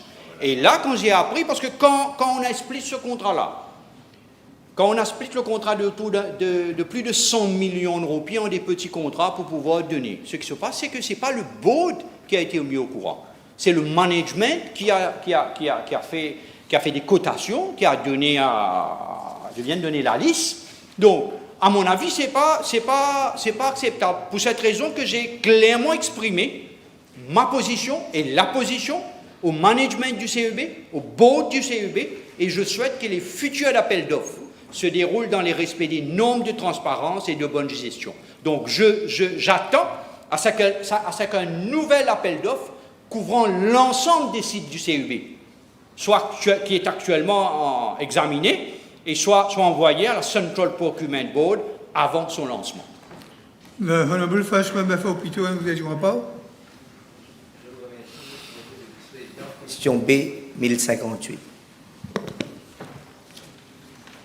Mr. Deputy Speaker, sir, I would like to refer the Honourable Member to the reply I made to the supplementary question to Parliamentary Question B257 on 7 April 2026, wherein I indicated that the Beau Plateau Link Road would be considered for classification as a main road under the Roads Act.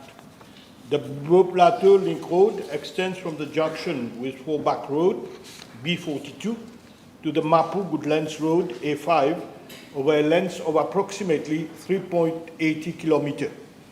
Following representations from the Citizens Advice Bureau, members of the public, the District Council of Rivière-du-Rempart, and members of the National Assembly, as well as the Road Development Authority's technical assessment, the road has been identified as an important link between the Mapu Goodlands Road A5 and the Fourback Road B42. The road also serves as a designated bus route, further reinforcing its strategic importance.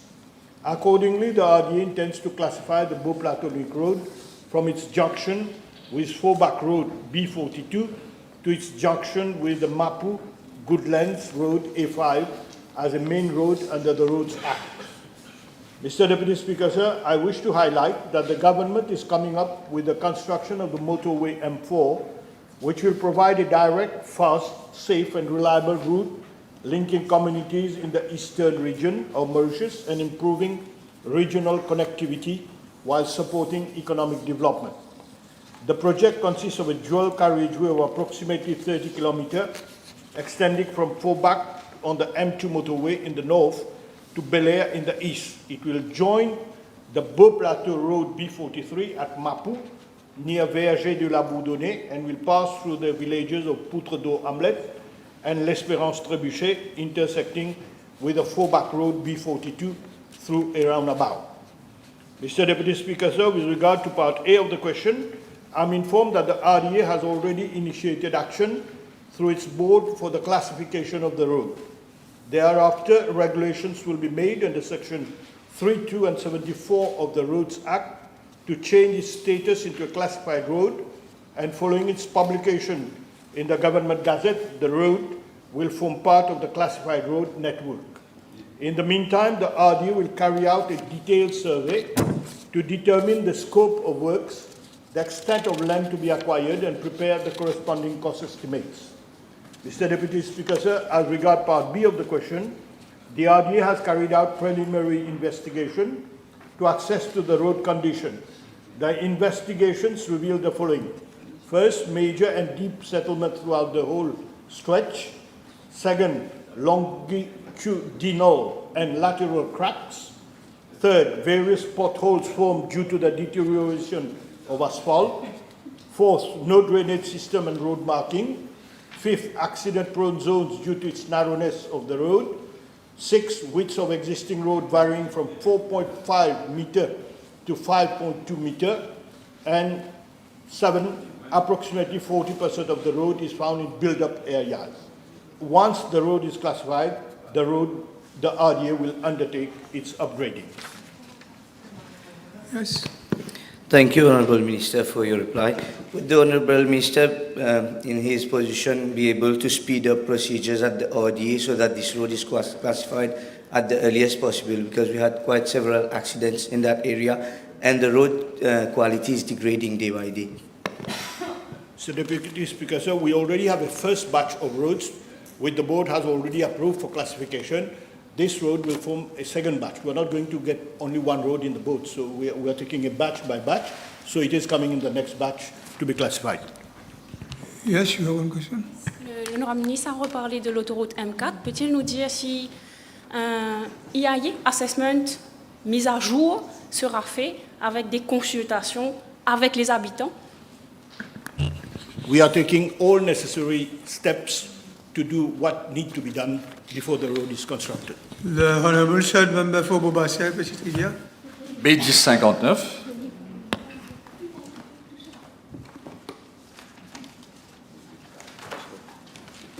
Mr. Deputy Speaker, sir, I thank the Honourable Member for the question because it concerns a service which is at the heart of emergency care in Mauritius. I wish to state at the outset that I am fully aware of the challenges facing the SAMI service. However, it's important for the House to understand that the issue is not only of one of vehicles. A SAMI is not simply an ambulance, it is an advanced life support service requiring a specialized team, proper medical regulation, trained doctors, nursing staff, drivers, equipment, maintenance, and a dispatch system capable of identifying real emergencies and sending the appropriate response. Therefore, the strengthening of SAMI cannot be done by merely buying more vehicles. Procurement of SAMI ambulances must go hand in hand with recruitment, training, and retention of specialized personnel. Otherwise, vehicles may be available, but teams may not be available to operate them safely on a 24-hour basis. A SAMI team normally consists of one SAMI doctor, 2 nursing staff, and 1 driver. The present human resource position includes 27 emergency physicians, 30 postgraduate doctors under training who are expected to complete in June 2027, 72 nursing personnel deployed nationally within SAMI and ambulance services, 24 permanentiae, and 23 drivers. With the present human resource available, it's not possible to add additional SAMI teams on a 24-hour basis without proper recruitment and training. Staff are already performing significant overtime to maintain existing coverage. However, my ministry is working toward the setting up of an additional SAMI team. Mr. Deputy Speaker, sir, it's also important to make a distinction between SAMI ambulances and ordinary ambulances. A SAMI ambulance is an advanced life support ambulance staffed by trained personnel and used for life-threatening emergencies such as cardiac arrest, severe respiratory distress, coma, serious road traffic accidents, major trauma, and the transfer of critically ill patients. An ordinary ambulance is mainly used for non-urgent transport, including inter-hospital transfer, transport of patients for hemodialysis, and transport of patients with physical impairments for appointments. In exceptional circumstances where SAMI is not immediately available, an ordinary ambulance may be used to ensure that the patient reaches hospital rapidly. In regards to part A1 and A2 of the question, I'm tabling the information pertaining to the allocation of SAMI region-wise and the acquisition dates. With regard to part A3 of the question, I'm informed that presently the SAMI fleet consists of 15 vehicles, out of which 12 are operational and 3 are under repair. It is worth noting that an additional SAMI is expected to be delivered during the course of this month, thus increasing the fleet to 16 vehicles. The newly acquired vehicle will be allocated to Sir Siusaga Amgulam National Hospital. With regard to part B of the question, I'm informed that the total cost incurred from January 2025 to date for maintenance and repairs of 15 SAMI vehicles amounts to 3,537,040 rupees 60 cents. With regards to part C of the question, I'm informed that the average national response time to emergency calls is around 13 to 17 minutes, depending on the distance from the hospital or base station, traffic, weather conditions, call volume, dispatch efficiency, and fleet availability. The SAMI is a national service, and a SAMI ambulance from one region may be dispatched to another region if this is the most appropriate operational response. We do not therefore calculate response time regionally. The demand for ambulance and SAMI services has increased substantially, not only for life-threatening emergencies, but also for other urgent requests.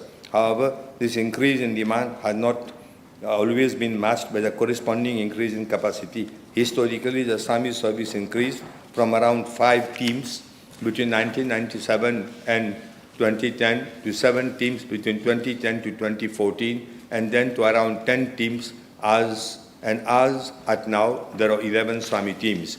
Since November 2024, my ministry has implemented a renewal policy of the fleet of vehicles, including both SAMI and other ambulances, as priority is being given to emergency response vehicles, to patient transport vehicles after years of aging fleet problems. Accordingly, ambulances and SAMIs have been acquired as follows. Financial year 24-25, 5 ordinary ambulances, 25-26, 4 SAMI vehicles. For the financial year 26-27, my ministry has planned to acquire 2 SAMI vehicles and 4 ordinary ambulances. In conclusion, I wish to reassure the House that priority is being given to the procurement of new SAMI vehicles as well as ordinary ambulances, the repair and maintenance of existing fleet, recruitment and training of specialized personnel, expansion of SAMI teams in a safe, sustainable manner, and the consideration of formalizing collaboration with Mauritius Fire and Rescue Services similarly to what is done in other countries. The objective is clear: to ensure that when a Mauritian citizen faces a real medical emergency, the system is capable of responding rapidly, professionally, and safely. Monsieur le Vice-président, l'honorable ministre ne convient-il pas que le renforcement des effectifs est tout aussi important que l'acquisition de nouvelles ambulances pour améliorer le temps de réponse aux urgences? This is what I have maintained, and the number of SAMI vehicles are increasing. At the same time, you are trying to increase the number of personnel as well. Exactly, actually there are 30 doctors who are being trained for that purpose, because you cannot put any let us say, doctor, like those who are working in the hospitals. They need to have additional training for that purpose. And that is being undertaken at MIH, Mauritius Institute of Health, and at the same time with Bordeaux University.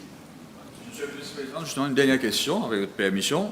Le ministre a parlé de formation. De ce fait, peut-on savoir quelle formation est dispensée au personnel du SAMU afin de garantir une prise en charge conforme aux meilleures pratiques en médecine d'urgence? Those emergency doctors, I am told, they are supposed to be properly fit in order to handle cases, dangerous cases, like somebody is suffering from cardiac arrest, or someone has faced a dangerous accident. In such situation, the doctor he is specialized for that purpose. And these are the SAMI doctors who are also working in our trauma center as well. So they have got a different type of training to deal with cases urgently and immediately. Honourable members, the table have been advised that the following PQs have been withdrawn: B1069, B1067, and B1060. The Honourable First Member for Port North and Mont Island.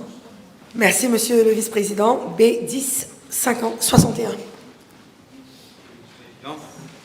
En ce qui concerne la partie A de la question, la Water Resources Commission de mon ministère m'informe que le taux de remplissage des 7 principaux réservoirs du pays est actuellement de 66,4%, contre 88,6% à la même période de l'année dernière. Je dépose la liste des réservoirs, des différents remplissages des réservoirs du pays. Monsieur le Vice-président, outre le déficit global du stockage de 22%, il convient de souligner que le réservoir de Marovaquois, principale source d'inquiétude et d'approvisionnement en eau potable du plateau central, n'est actuellement rempli qu'à 45% de sa capacité. Ce niveau est nettement inférieur à la moyenne historique ainsi qu'à celui enregistré l'année dernière. Au 14 juillet 2025, donc aujourd'hui, le taux de remplissage du réservoir de Marovaquois se levait à 83,3% l'année dernière.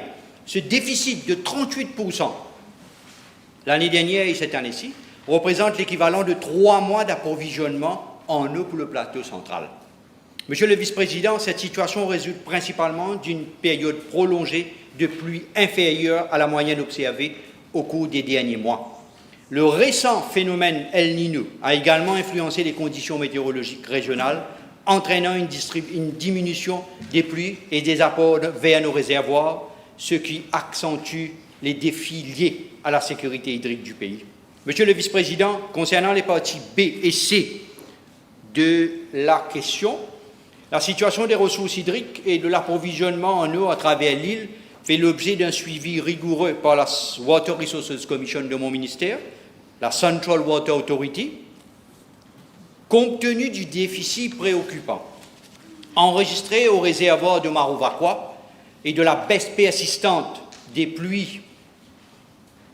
La CWA a, depuis le 17 juin 2026, réduit les heures de distribution dans les régions de Haute et Basse-Penn-William.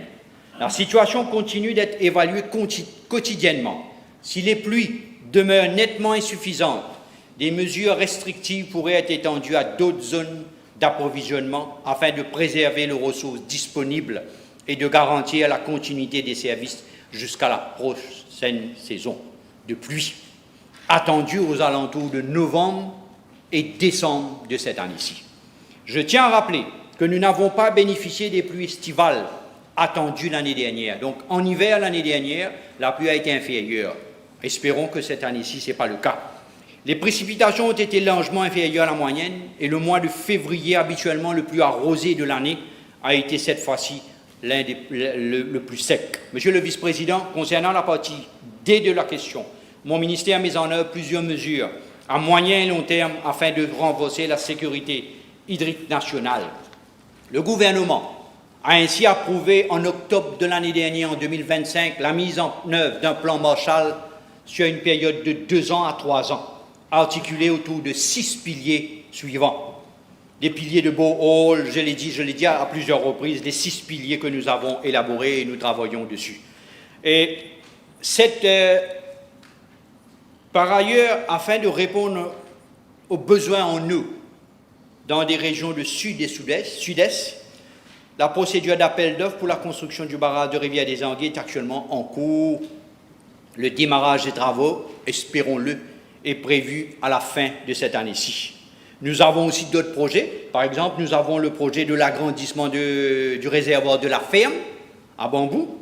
Nous avons aussi la réhabilitation et la modernisation du canal d'alimentation pour la Nicolière. Nous voulons agrandir la Nicolière parce que la Nicolière alimente que le nord. Donc Midlands alimente la Nicolière et la Nicolière alimente le nord en domestique et aussi pour les agricultures.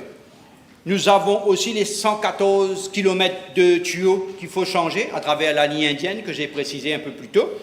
Et nous allons commencer à partir de août de cette année-ci, donc les 43 km qui vont dans 4 régions.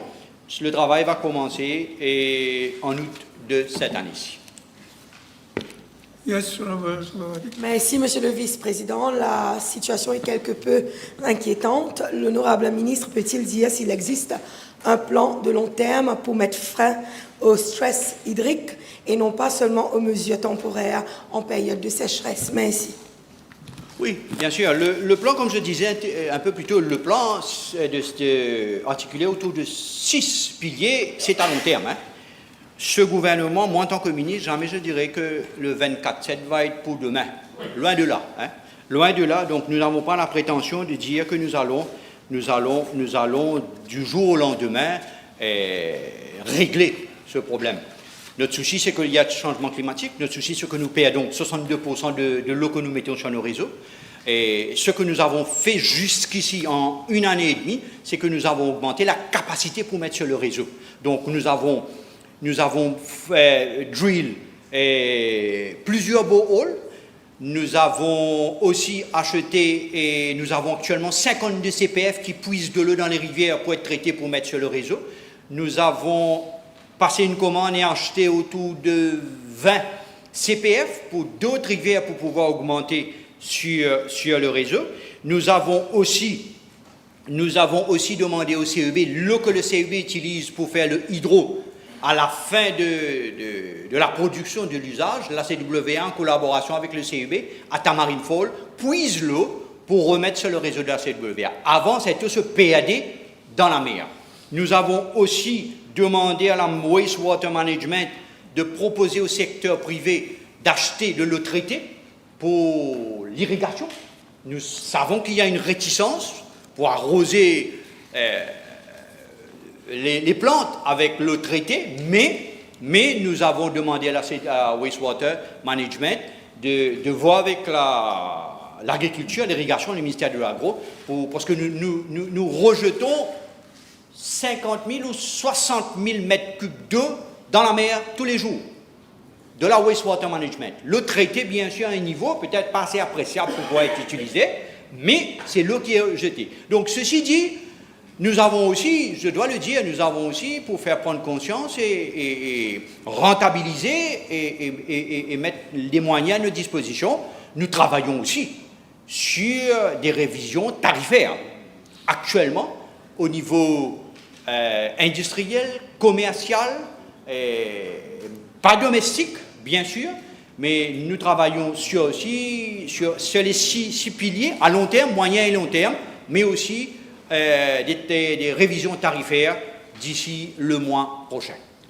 The Honourable First Member for Montagne Blanche and Grande Rivière Thank you, Southeast. Mr. Deputy Speaker. Sir, B 1062. I thank the Honourable First Member for Montagne Blanche and Grand South East for his question.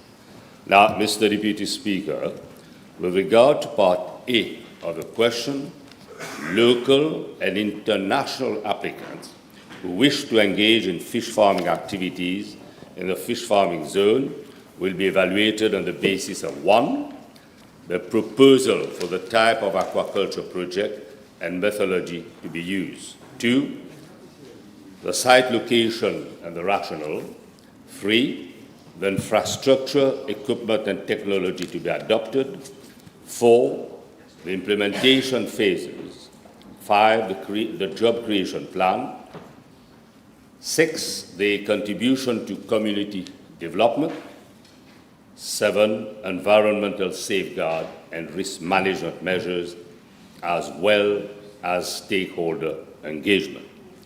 As far as the selection process is concerned, proposal for all future aquaculture projects will be evaluated by a technical committee under the aegis of the Economic Development Board. This committee will comprise representatives of the Fisheries Division and the competent authority of the Ministry, representatives of the Ministry of Finance, of the Ministry of Housing and Lands, Ministry of Environment, Solid Waste Management and Climate Change, including the Integrated Coastal Zone Management Division, and of course, representative of the Ministry of Tourism, Department for Continental Shelf, Maritime Zone Administration and Exploration, and the EDB. And then, of course, the Association des hôteliers et restaurateurs de l'île Maurice. There'll be a representative from the association. The technical committee will therefore submit its recommendation to the supervising officer of the ministry. As regards Barashua, an expression of interest was launched by the ministry in May 2025 to invite potential promoters. However, none of the 13 proposals received could be recommended by the evaluation committee set up at the level of the ministry, as the project did not meet minimum requirements, as established in the policy of Barashua to qualify for allocation of the Barashua. Mr. Deputy Speaker, sir, this government is committed to leveraging investment to increase our fish production capacity, support import substitution, and improve national food security. However, the criteria established by the previous government were too prohibitive for potential promoters to be able to engage in aquaculture activities in Barashua. Now, if we want to encourage investment in this sector, the Barashua policy has to be reviewed.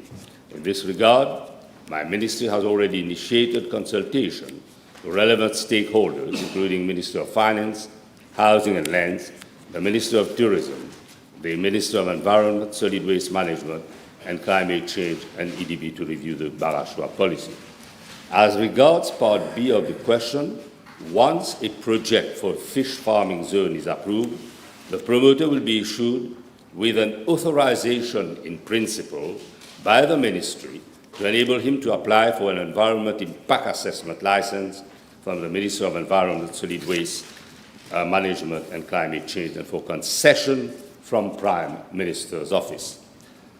For fish farming within the Barashwa, I'm advised by the Ministry of Environment, Solid Waste Management and Climate Change that there is no requirement for an EIA license under the Environment Act. Mr. Deputy Speaker, I'm further advised that a social impact assessment will be required only for large-scale projects in fish farming zone. Promoters will be required to identify the impact of the proposed project on the local community and to indicate the benefits which shall accrue to the local community as well as to small entrepreneurs in terms of employment and business opportunities.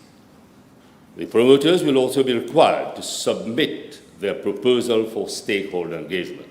Upon signature of the deed of concession, the promoter will be eligible to apply for a fish farming license with the ministry to operate the aquaculture project in the allocated fish farming zone. Mr. Deputy Speaker, concerning Part C of the question, I wish to reassure the House that promoters intending to conduct fish farming activities in both fish farming zone and in Barashwa will mandatorily need to carry out stakeholder consultation with inter alia, traditional fishers, non-governmental organizations, tourism operators in the relevant localities to address and resolve any conflict that may arise.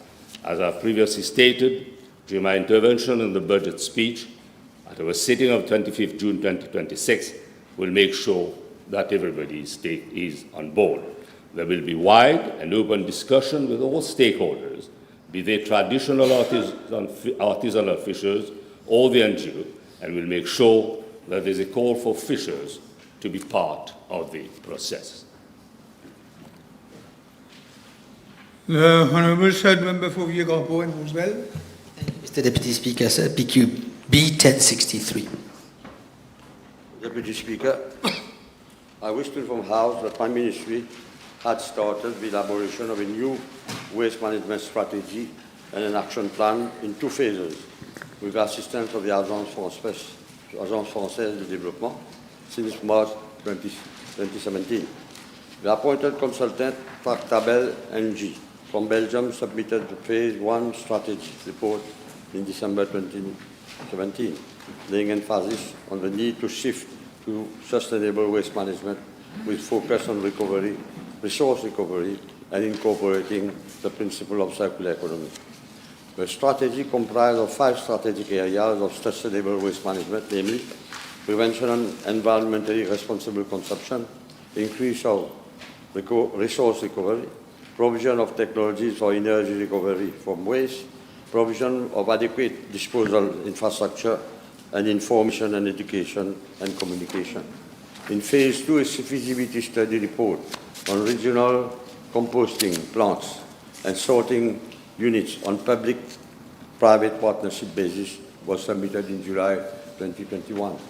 Government took note of the recommendations of a feasibility study report on 13th August 2021, including the implementation of a waste segregation at source to ensure the successful operation of the composting plants and sorting units. In February 2022, the services of the transaction advisor, namely Kukuza Property Development Corporation, was enlisted by the BOT project unit to prepare project documentations to carry out the procurement exercise. As Deputy Speaker, on 3rd October 2024, following approval of government, my ministry entered into concession agreements with the concessionaire, namely Hydrographic Limited, for setting up of an operation of 2 integrated waste processing facilities in the northern and western regions. Upon start of operations of the 2 IWPFs, it is expected to divert some 208,000 tons of waste from the marshy coast landfill on an annual basis, raising the recycling rate current performance from 6 to 45%.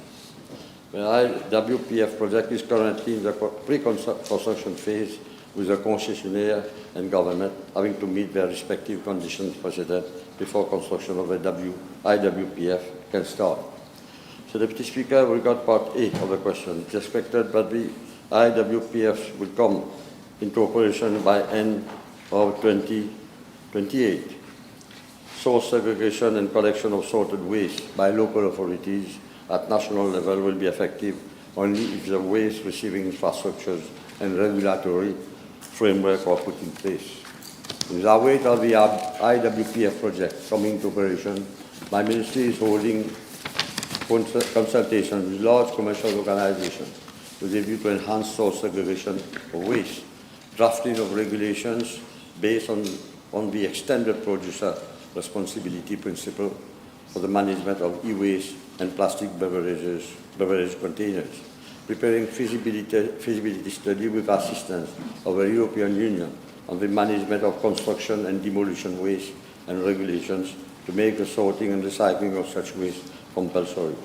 Finalization of regulation for the management of end-of-life vehicles and collaboration with the Ministry of Local Government on the source segregation program in district councils on pilot basis. With regard to part B of the question, it is highlighted that the proximity principle in waste management means that waste should be treated or disposed as close as reasonably possible to where it is generated. This reduces transport costs, greenhouse gas emissions, traffic impacts and environmental risks, while encouraging local responsibility for waste management. Along this line of reasoning, this policy will be discussed and is being discussed with the Ministry of Local Government and local authorities. Our aim is to reduce as much waste going to Mauritius landfill and through upstream recovery of resources and recycling. Thank you, Mr. Deputy Speaker. In respect of part B of the question, may we have a timeline from the Honourable Minister as to the implementation of same? There is an established, I would say, timeline, but we at the Ministry, we are not happy because we have inherited such a situation. We are working in the process, and you know, it all depends on the concessionaire, and then also on other, I would say, practicalities during the course of action of the project. Yes, Honourable First Member. Étant donné le retard dans l'implémentation du projet et les manquements du concessionnaire, quelles actions sont envisagées par le ministère, s'il vous plaît? Étant donné le retard dans l'implémentation du projet et les manquements dans l'implémentation du projet, quelles actions sont envisagées par le ministère? There are delays. There is definitely delays in the implementation of the project.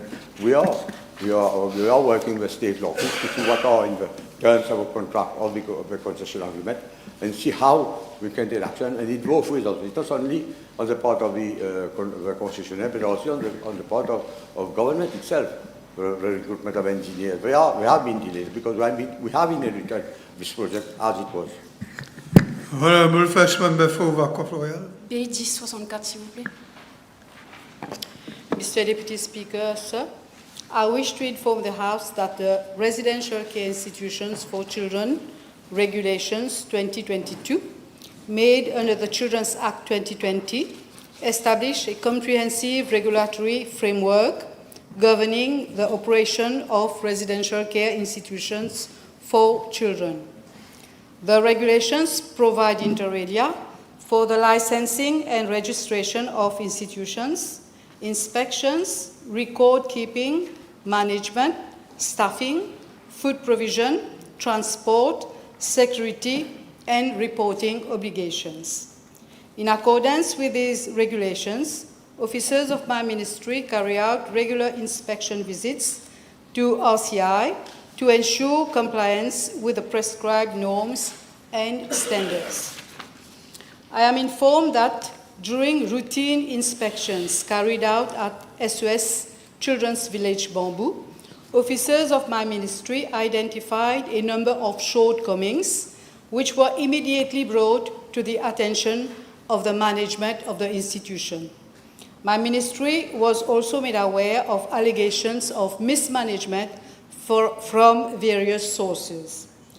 The main shortcomings identified were as follows: the absence of a village manager, shortage of staff resulting in inadequate supervision of children, inadequate provision of fresh vegetables, fruits, and dairy products, irregular disbursement of the monthly household budget, deficiencies in record keeping, and poor standards of cleanliness in certain houses. Mr. Deputy Speaker, with regard to Part A of the question, I wish to inform the House that, in view of the allegations levelled and in line with the principle of the best interests of the child, my ministry took immediate measures to ensure the protection, welfare, and well-being of the children residing at SOS Children's Village Bamboo. Consequently, an urgent meeting was convened at my ministry on the 2nd of April 2026 with a managing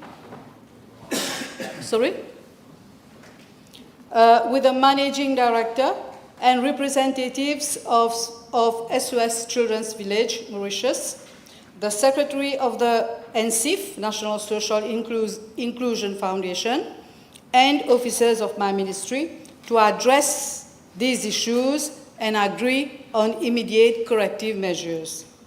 During the meeting, the management of the institution acknowledged the challenges being encountered and undertook to recruit a village manager at the earliest to ensure the proper management and supervision of the village, to recruit additional staff to address existing manpower shortages, to secure a new supplier to ensure the regular provision of fruits, vegetables, and dairy products, and to regularize the disbursement of the monthly household budget. Mr. Deputy Speaker, my ministry immediately reinforced its monitoring of the institution. As from 2nd April 2026, enforcement officers of my ministry carried out daily inspection visits to closely monitor the implementation of the agreed corrective measures and ensure that the welfare of the children remained fully safeguarded. I am informed that following this continuous monitoring, the SOS Children's Village Bamboo has implemented a number of corrective measures. These include ensuring the regular supply and distribution of food items, including fresh fruits, vegetables, and dairy products, enhancing standards of cleanliness within the residential houses, strengthening record-keeping procedures, ensuring the timely allocation and distribution of household budgets, and the appointment of an assistant village manager by the management of SOS Children's Village, who assumed duty on 13th April 2026. Upon successful completion of the prescribed 6-month training program and subject to a satisfactory performance appraisal, she will be confirmed in the post of village manager. Mr. Deputy Speaker, thereafter, the Office of the Ombudsperson for Children had also conveyed recommendations in respect of the situation at SOS Children's Village Bamboo. I wish to highlight that my ministry had already taken appropriate actions as indicated earlier in my reply to ensure compliance to standards of care at the institution. Mr. Deputy Speaker, with regard to Part B of the question, I wish to inform the House that my ministry is currently reviewing the Residential Care Institutions for Children Regulations 2022 with a view to further strengthening the regulatory framework governing residential care institutions. The review will reinforce monitoring and inspection mechanisms, strengthen governance and accountability requirements, enhance service delivery standards, and ensure a more effective continuum of care for children placed in residential institutions. In this context, my ministry organized a consultative workshop with stakeholders on the 8th and 9th April 2026. The policy orientations, which would be included in the new regulations are being validated.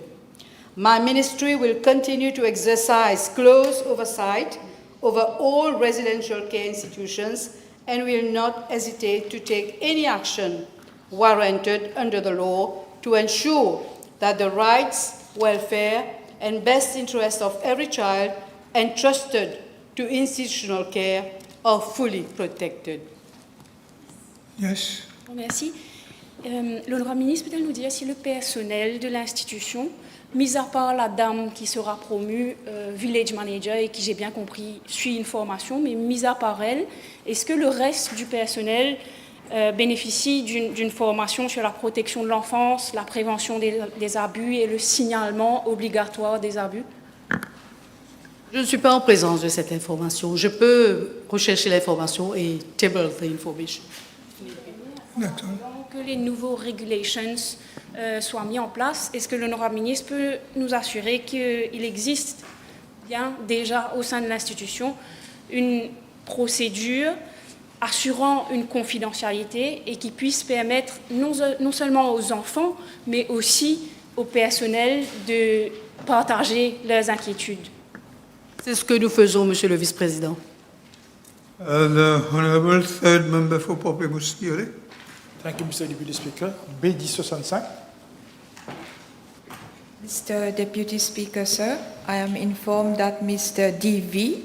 was appointed Chief Executive of the Financial Services Commission on a 3-year contract basis with effect from 16 September 2025, and he resigned with effect from 30th of June 2026. With regard to Part A of the question, I am informed that the terms and conditions of the contract of the former Chief Executives were as follows: a monthly salary of 375,000 rupees, a monthly entertainment allowance of 15,000 rupees, an official car with a driver, and 25% gratuity upon completion of 12 months of satisfactory service. Mr. Deputy Speaker, sir, with regard to official overseas visits undertaken, I'm informed that during his tenure from 16 September 2025 to 30 of June 2026, Mr. D.V. proceeded on 3 overseas missions at a total cost of 2 million rupees 1,789. I'm hereby tabling the details regarding the mission attended and the cost incurred for each mission in terms of air ticket, per diem, and other allowances. And finally, with regard to Part B of the question, Mr. Deputy Speaker, sir, I am informed that Mr. D.V.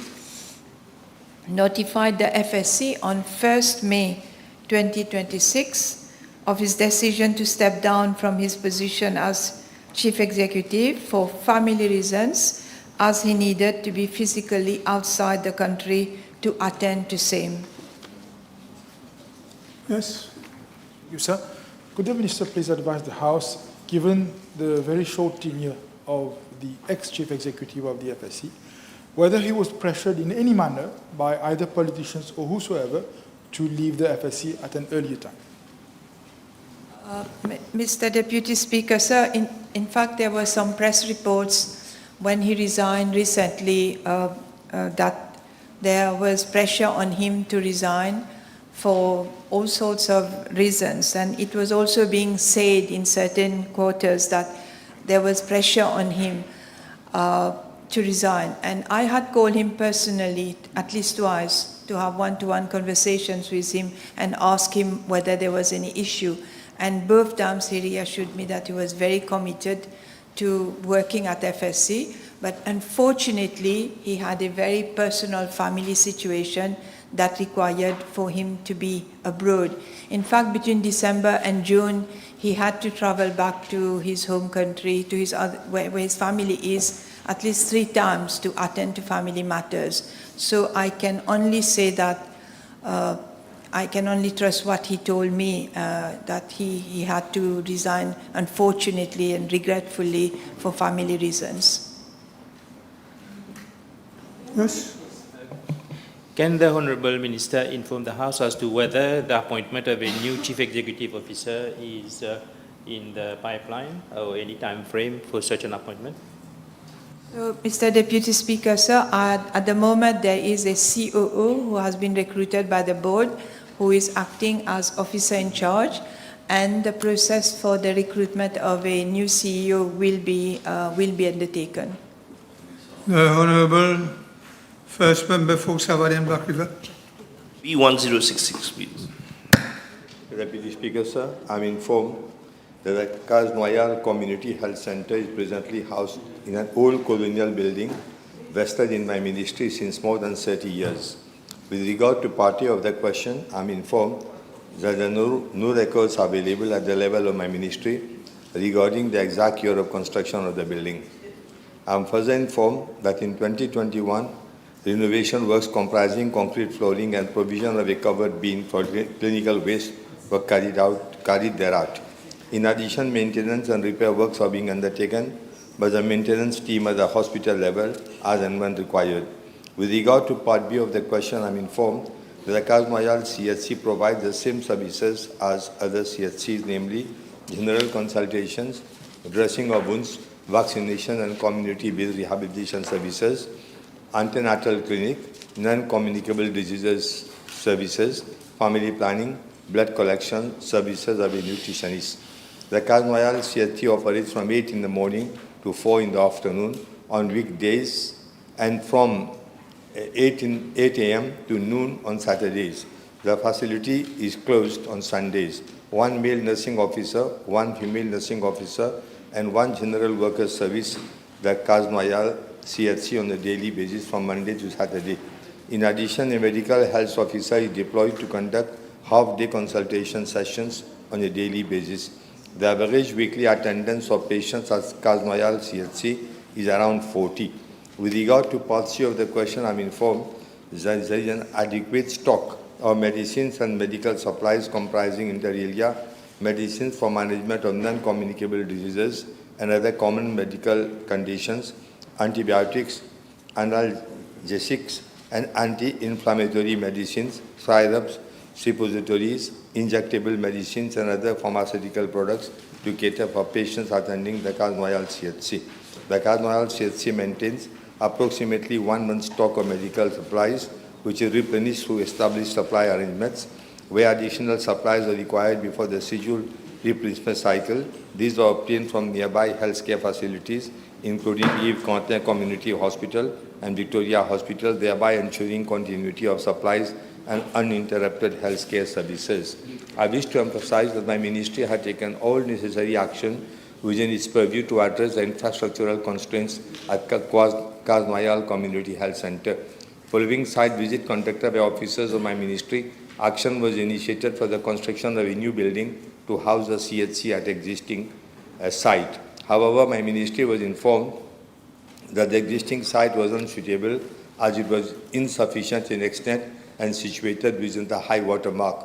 Furthermore, no suitable land had been identified in the region for same purpose. In view of these constraints, my ministry actively pursued an alternative solution for construction of a container-type facility on the existing site. The Ministry of National Infrastructure was requested to undertake the necessary technical studies and design works, and the project had been earmarked under the list of projects under preparation in the budget estimates of my ministry. Further progress on the project remains dependent on the completion of the required technical processes by MNI, including a geotechnical investigation and the submission of necessary cost estimates. My ministry will be in a position to proceed with the subsequent stages of the project upon receipt of the required technical inputs from MNI. Another option is to shift the services of CHC into an adjacent building which was used to accommodate the ex-post office and ex-civil status office. Accordingly, consultations are ongoing with Civil Status Division regarding the feasibility of the relocation. The Honourable Third Member for Garizagishka. Thank you. B1068, please.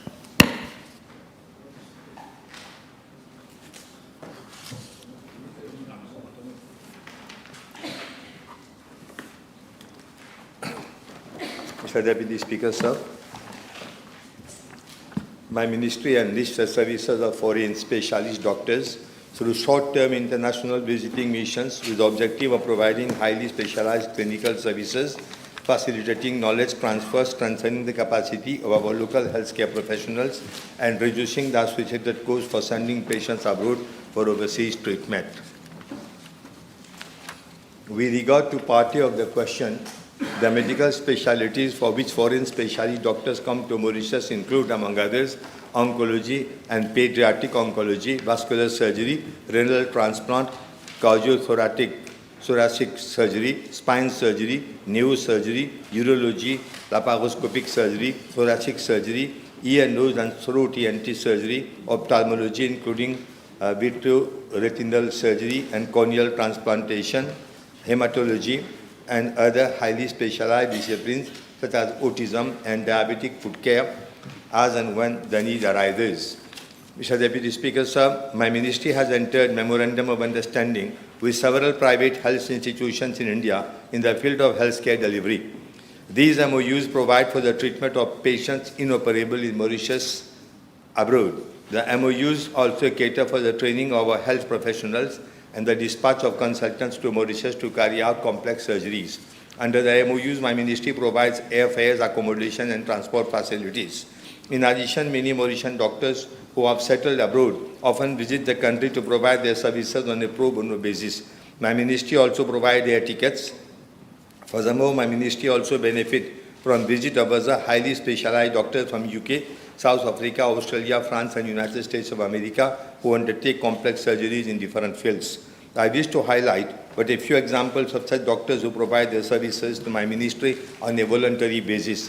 Dr. Ritu, a vascular surgeon from UK, comes to Mauritius every 2 months and has already operated on or around 100 cases since his first visit. Professor Patrick and Cynthia Yu from UK also come to Mauritius to carry out glaucoma screenings.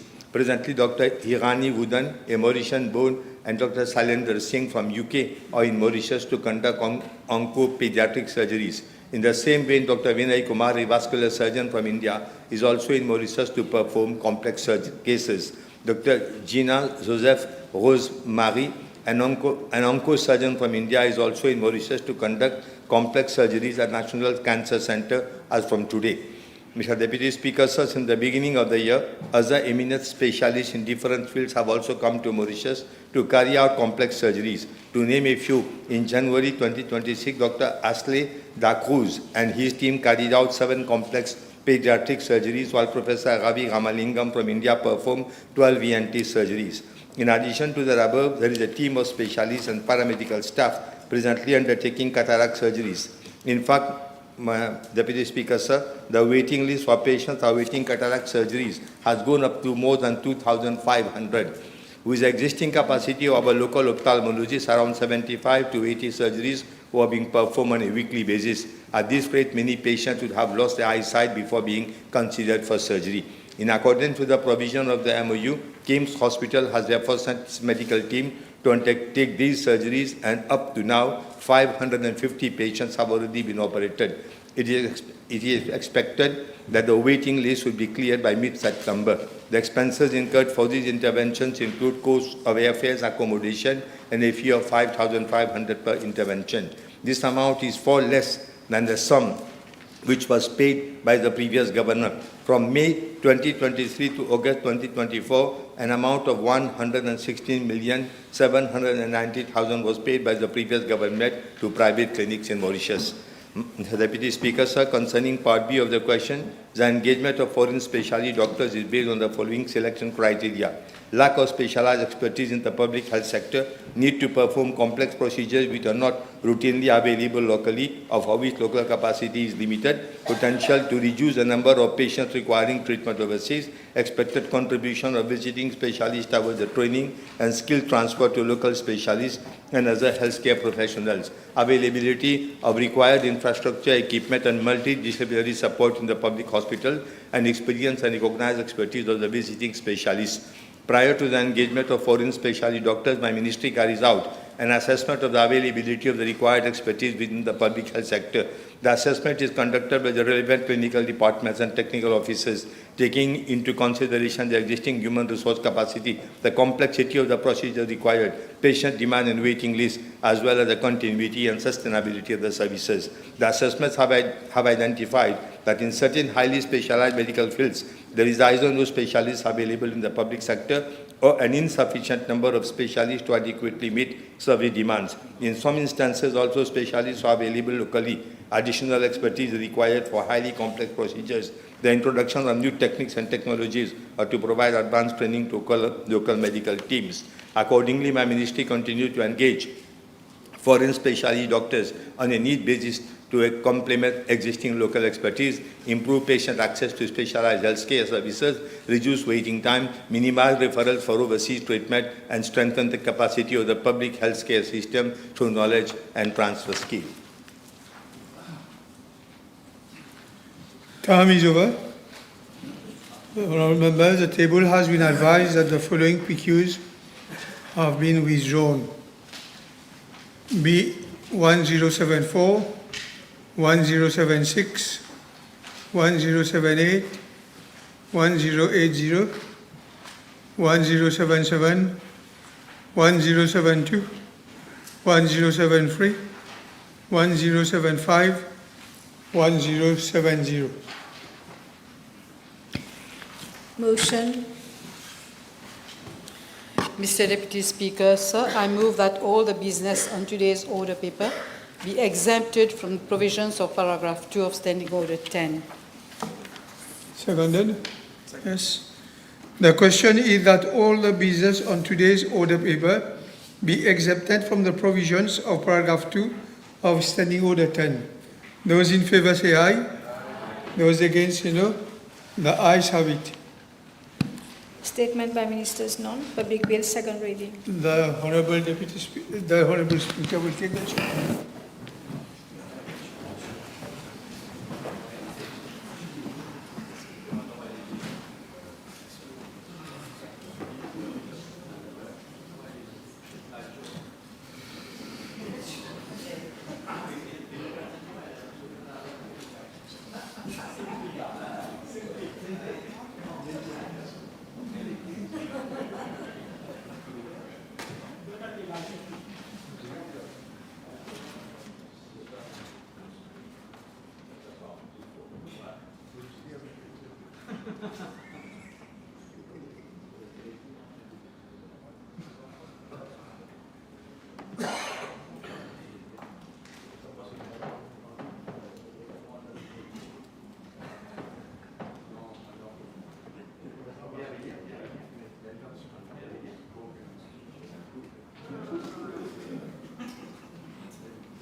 Yes, Honourable Minister. Thank you, Madam Speaker. I move that the Mauritius Hydrographic Services Bill number 11 of 2026 be read a second time.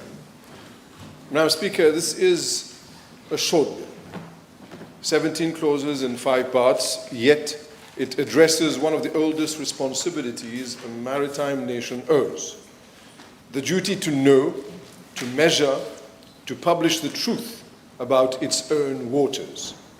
For an island state whose land area is 2,040 square kilometers, but whose maritime jurisdiction extends over some 2.3 million square kilometers of the Indian Ocean, that duty is a foundational attribute of sovereignty. Every chart used by a vessel entering Port Louis, every depth sounding of Rodrigues, every survey line run over the Saya de Malha Bank is a sovereign act. It says this water is Mauritian, and Mauritius is answerable for its safety, its science, its commerce. Until today, that act has been carried out by a small but dedicated hydrographic unit of my ministry, operating under administrative practice rather than statute. This bill at last gives that work the legal foundation it has always deserved. Madam Speaker, three converging realities have made this bill urgent. First, legal. Mauritius is a state party to UNCLOS and to SOLAS. Chapter 5, Regulation 9 of SOLAS obliges every contracting government to arrange for the collection of hydrographic data and the publication of nautical information. We have honored that obligation by administrative practice. This bill translates that practice into law. La deuxième réalité, Madame la Présidente, est d'ordre géographique. Elle est décisive.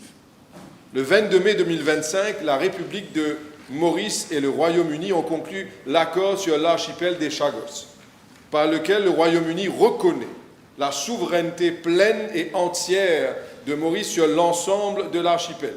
À cela s'ajoute notre soumission à la Commission des limites du plateau continental concernant la région de Rodrigue, environ 183 000 km², au-delà de la ligne des 200 000 marins, ainsi que la zone de gestion conjointe convenue avec la République de Seychelles et sur le plateau des Mascareilles. L'espace maritime placé sous notre souveraineté figure désormais parmi les plus vastes de tous les petits États insulaires de l'océan Indien. Or, Madame la Présidente, on ne gouverne pas ce que l'on n'a pas mesuré. On ne défend pas ce qu'on n'a pas cartographié. On n'exploite pas légitimement ce qu'on ne l'a pas relevé. Ce projet de loi nous donne précisément l'instrument statutaire pour faire les trois. The third, Madam Speaker, is economic. 4 submarine telecommunication cables, SAFE, Line and Line 2, MAS and T3, land on our shores, carrying more than 98% of our international data traffic. Port Louis handles the vast majority of our external trade. Our exclusive economic zone contains significant tuna fisheries, prospective offshore renewable energy sites, and some of the most ecologically important coral ecosystems in the Western Indian Ocean. Each one of those interests, Madam Speaker, depends on reliable hydrographic knowledge. I would add a fourth reality. Mauritian industry has been asking for this clarity. Marine consultancies, port engineering firms, cable operators, cruise liners, insurers, and offshore developers have all indicated that the absence of clear statutory framework is a friction cost in their operations. This bill removes that friction. Madam Speaker, this legislation confers 5 clear advantages on the Republic. First, data sovereignty in law. Clause 12 declares that all hydrographic data collected within our maritime zones shall be deemed the property of the state. When a foreign research vessel surveys our seabed, when a private consultancy maps a reef, when a cable lay-up contractor charts a corridor across the continental shelf, the resulting data does not leave Mauritius as a commercial byproduct. It vests in the Republic. It becomes national heritage. This aligns us with Norway, France, Australia, and Canada, and moves us decisively beyond the colonial era arrangements under which our waters were surveyed and the data retained by others. Second, full charting authority over the Chagos archipelago. I say again, full charting authority over the Chagos archipelago and the extended shelf. Following the 2025 agreement, the primary right to publish official nautical charts of the archipelago passes, in coordination with the United Kingdom Hydrographic Office, to Mauritius. Without this bill, we would be a sovereign without a cartographer. Third, explicit compliance with SOLAS, UNCLOS, and the standards of IHO, IALA, and IMO, all named in Clause 5, Mauritius will discharge its international obligations not by administrative circular, but by Act of Parliament, a distinction material to every ship owner, every classification society, and every marine insurer. Fourth, a single authoritative national voice. Clause 6 creates the Office of the Chief Hydrographer, who will be the single point of contact with the IHO, with foreign hydrographic officers, and with ships masters reporting charts errors in our waters. Fifth, reinforcement of our regional leadership. Mauritius currently holds the vice chair of the Southern African and Islands Hydrographic Commission of the IHO. The bill signals to that community that we intend to hold that seat with the full authority of the statute behind us. Madam Speaker, sovereignty is the frame within which lies tangible economic opportunity. I highlight 5 streams of value. First, recurring revenue from electronic navigational charts. Every SOLAS-class vessel is required to carry digital charts distributed through the IHO regional ENC coordinating centers and licensed on a paid basis. Once established with statutory chart issuing authority, Mauritius becomes a producer nation, and every ENC cell covering our waters represents a recurring royalty to the Republic. Second, a more competitive Mauritius. Modern, up-to-date, large-scale charts reduce insurance premia, permit deeper draft vessels to call with confidence and shorten pilotage times. Third, de-risking of the submarine cable industry. Clause 9 establishes a licensing regime for route surveys, deposits the resulting bathymetry with the national custodian, and protects the corridors from unauthorized interference. For cable operators, this is not a burden, it is regulatory certainty. Fourth, a regulated market for private hydrographic surveyors. Clause 8 explicitly provides for private persons to conduct surveys subject to authorization. It creates a market with rules, and markets with rules attract investment. The foundation, fifth, is the foundation for offshore energy. Offshore energy, climate resilience, and marine tourism. You cannot site an offshore wind turbine without knowing the seabed. You cannot expand a fishery sustainability without knowing its habitat. You cannot defend a coastline against sea level rise without repeat bathymetry. The bill creates the institution that will hold, curate, and release the data on which every one of these industries depends. Madam Speaker, I would add that the hydrographic data assembled by the MHS will constitute the foundational geospatial layer for any future scientific or economic assessment of our seabed. From marine spatial planning to fisheries habitat mapping to the eventual evaluation of seabed resources. Yes, seabed resources. Whatever choices future governments may make in those domains, they will make them on the basis of Mauritian data, held in Mauritian custody under Mauritian law. Clause 1, Madam Speaker, provides the short title. Allow me to run through the clauses very briefly. Clause 2 provides the interpretations. Hydrographic data is defined broadly. Nautical chart includes both paper charts and electronic navigational charts. The definitions are drawn from IHO publications so that Mauritian law speaks the same technical language as the international community.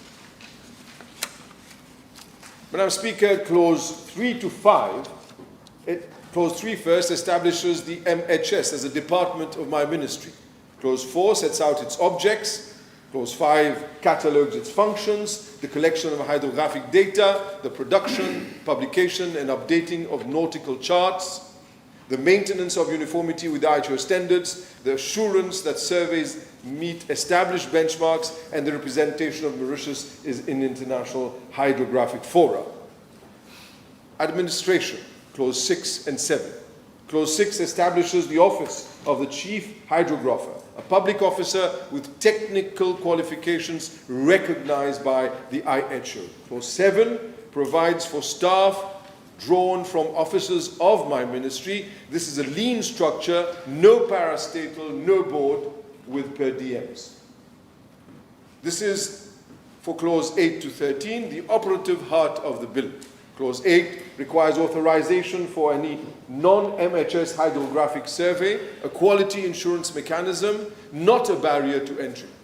Clause 9 sets the conditions of authorization referenced to IHO Special Publication S44. Clause 10 reserves the issuance of official charts to the MHS. Clause 11 confers carefully circumscribed power of entry onto adjacent land, preserving any right to compensation.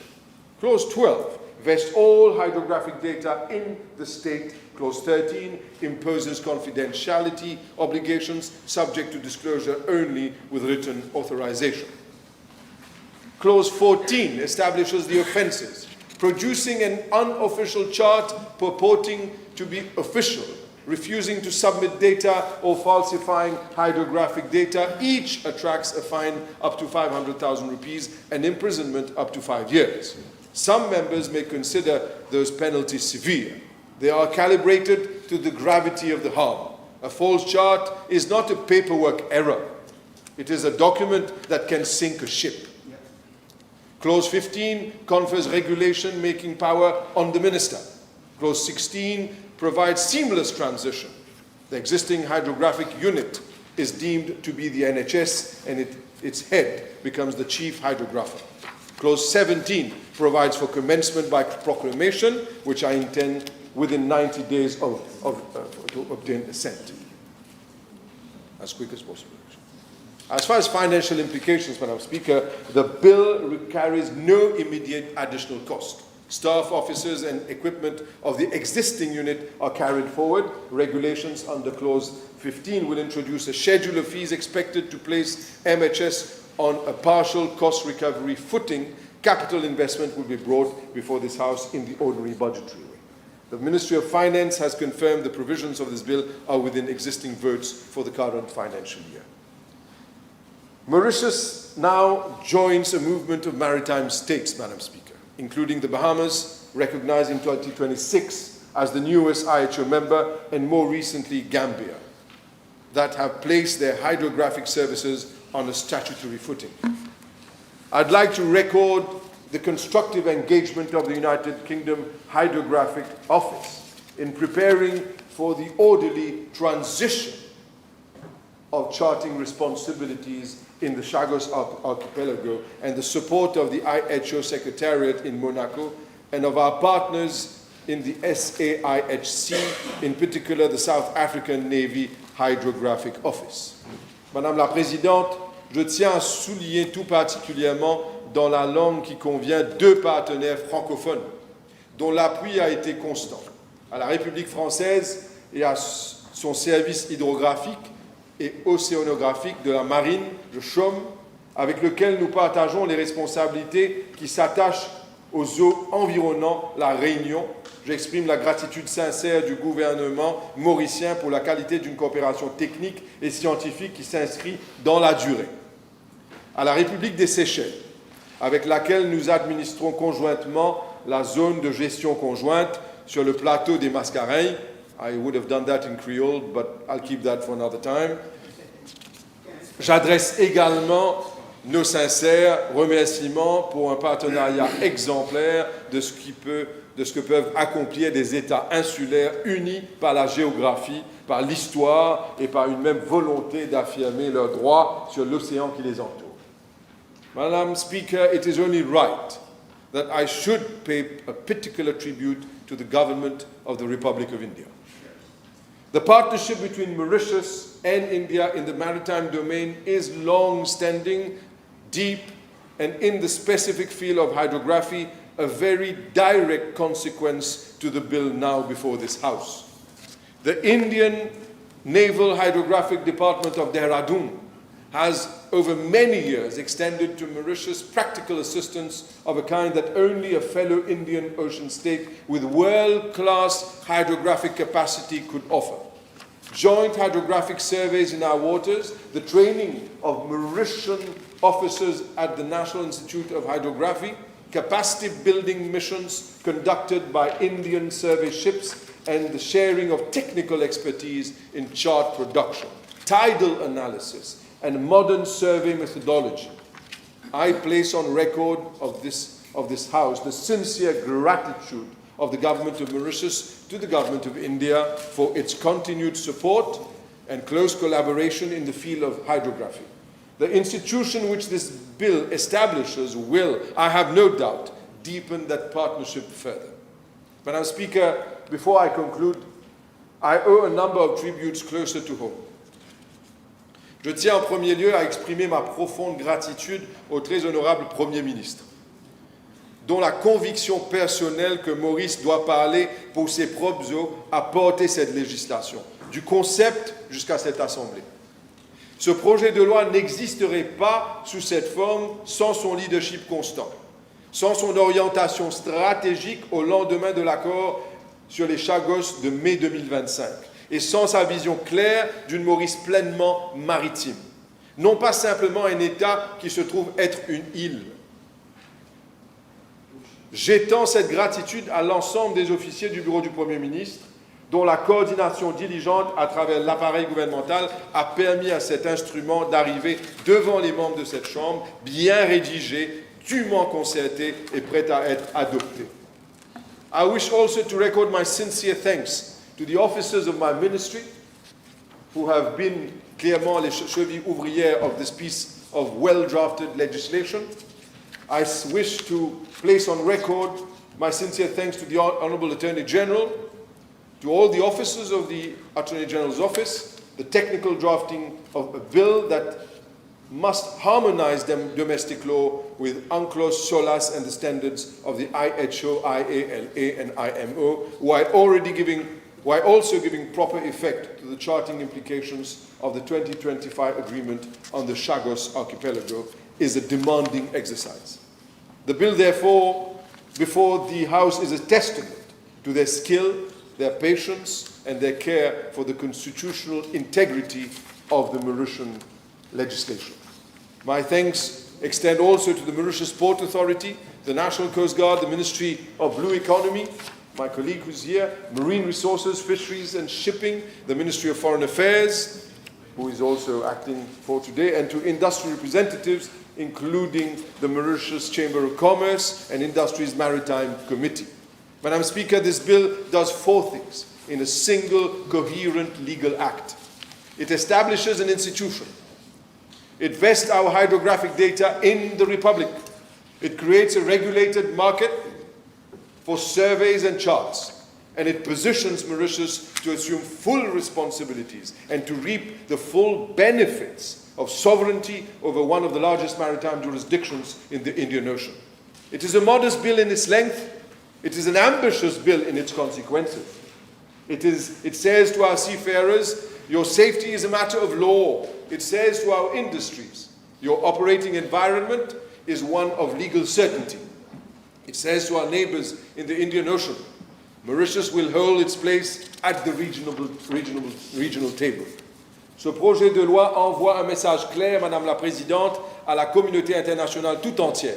Cette République prend au sérieux les obligations de la souveraineté sur le vaste espace maritime que lui convient la géographie, le droit des traités et la reconnaissance récente de ses droits sur l'archipel des Chagos. Pour un pays de la mer, un pays dont le destin a toujours été lié à l'océan qui l'entoure, il est difficile d'imaginer un texte de loi plus approprié à présenter devant cette Assemblée. Madame la Présidente, I commend the bill to the House and I beg to move that it be read second. Who's seconding? Seconding, yes, DPM. Yes, Mr. Bablal. Thank you, Madam Speaker. Somewhere tonight in our 2.3 million square kilometer exclusive economic zone, 40 times the size of our landmass, a fishing boat, a cargo vessel, or a cruise ship is trusting a chart to tell its captain where the reef ends and safe water begins. That chart did not draw itself. It was measured sounded, surveyed, and verified, often with the cooperation of partners such as the Indian Navy, whose survey ships have visited our waters some 15 times since 2006, producing 12 nautical charts and 14 electronic navigational charts our seafarers rely on today. The novelist Herman Melville once wrote that it is not down on any map, true places never are. That may be true of the poet's imagination, Madam Speaker, but it cannot be true of the mariner's chart. Every reef, every safe passage in our waters must be down on a map precisely because lives depend on it. That is the quiet promise behind this bill.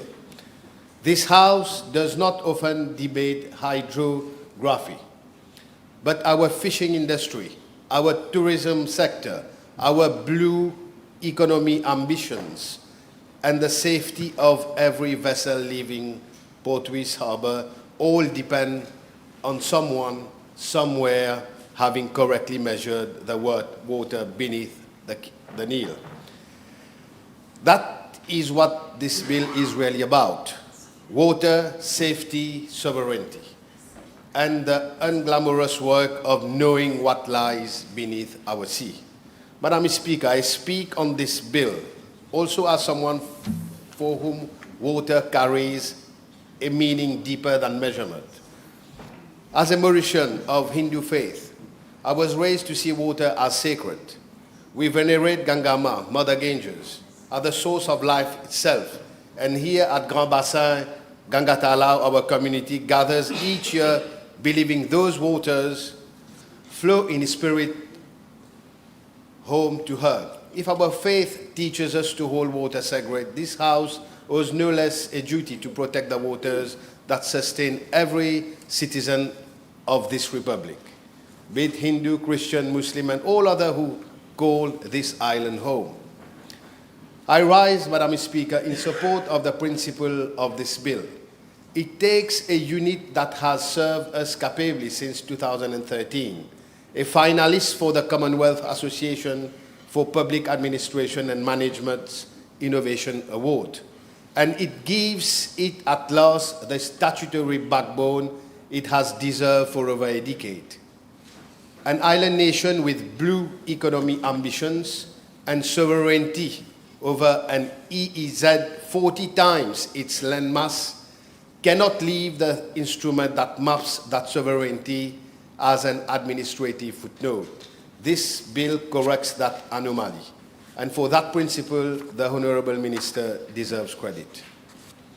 Rachel Carson wrote simply, "The sea lies all about us. It lies about Mauritius too. Not as a boundary that isolates us, but as the very reason this small island nation matters on the world stage. A well-governed sea is our inheritance and our opportunity." Let me be plain, Madam Speaker, about what this bill gets right and what it leaves undone. Before I turn to my specific proposals, on the credit side, it gives our hydrographic work at long last a proper statutory home, matching the seriousness the ocean economy deserves.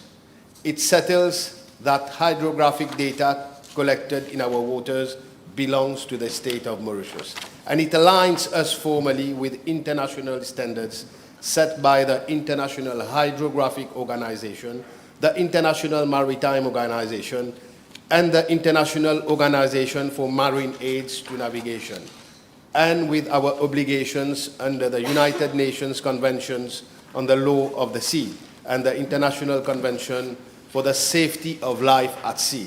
These are not small achievements, and I do not pretend otherwise. But on the debit side, this bill as drafted has some gaps. It creates a body with significant coercive power to enter private land, demand data, and prosecute, yet built it no duty to report annually to this House. It grants broad powers of entry with no safeguards of notice or compensation. Define the very land it touches so broadly it could sweep in leased, pagiometric, and private beachfront concessions, and sets the same 5-year maximum penalty for a minor administrative slip as for a deliberate falsification of navigational data. A bill can be right in its ambition and still incomplete in its safeguard. This one I submit is exactly that. This House has itself been reminded through the Director of Audit's own report that good intentions poorly monitored produce weak outcomes. Let us not allow this bill to become a footnote in some future audit report. So let me raise 5 matters with the Honourable Minister, not to wreck this bill, but to strengthen it. Madame la Présidente, cette Assemblée n'a pas besoin qu'on le lui rappelle 2 fois. Il y a plus de 2 siècles, au large de Poutre d'Or, le naufrage du Saint-Gérant a donné naissance à l'un des récits les plus poignants de notre île. Paul et Virginie, une tragédie si profondément ancrée dans notre mémoire collective que des générations de Mauriciens ont grandi en pleurant un naufrage survenu bien avant la naissance de leurs arrière-grands-parents. Et de mémoire vivante, en juillet 2020, le Wakasho s'est échoué sur le récif de la Pointe d'Esny, déversant 1000 tonnes de fuel dans le lagon de Blue Bay, gravant dans la mémoire de cette génération ce que le Saint-Gérant avait gravé dans celle d'une autre. 2 naufrages séparés de plus de 250 ans sur les récifs d'une même île. Les choses ont-elles vraiment changé entre les deux? This bill, if we get it right, is part of how we answer yes. A properly accountable Mauritius Hydrographic Services coordinating closely with our environmental agencies is how we prevent the next Wakasho. I would ask the Honourable Minister whether Clause 4 should explicitly require coordination with the Ministry of Environment, not merely relevant maritime safety regulators, in identifying high-risk reef zones. Protecting our coastline is not only about navigation. It is about the coral, the mangrove, and the marine life our identity as an island nation depends upon. My first point concerns Clause 8. The bill rightly declares that hydrographic data collected in our waters shall be deemed to be the property of the state of Mauritius. Data is the new coastline, Madam Speaker. Whoever holds it, in some real sense, hold the maps of our sovereignty. But I ask the Honourable Minister plainly, what happens practically to the decades of survey cooperation already underway with the Government of India, our principal chart-producing partner? Will that cooperation, which has given us 12 nautical charts and 14 electronic navigational charts to date, now require written authorization under Clause 8, subsection 2? I ask the Minister to confirm that this bill preserves and does not inadvertently disrupt our hydrographic cooperation with India. My second point is Clause 10, power of entry. This bill allows an officer of the MHS to enter, and I quote, any plot of land to perform such acts as may be necessary at all reasonable times. I do not dispute that survey works sometimes require access to private land, but this clause contains no requirement of prior notice, no reference to compensation for damage caused, and no defined limit on frequency or duration.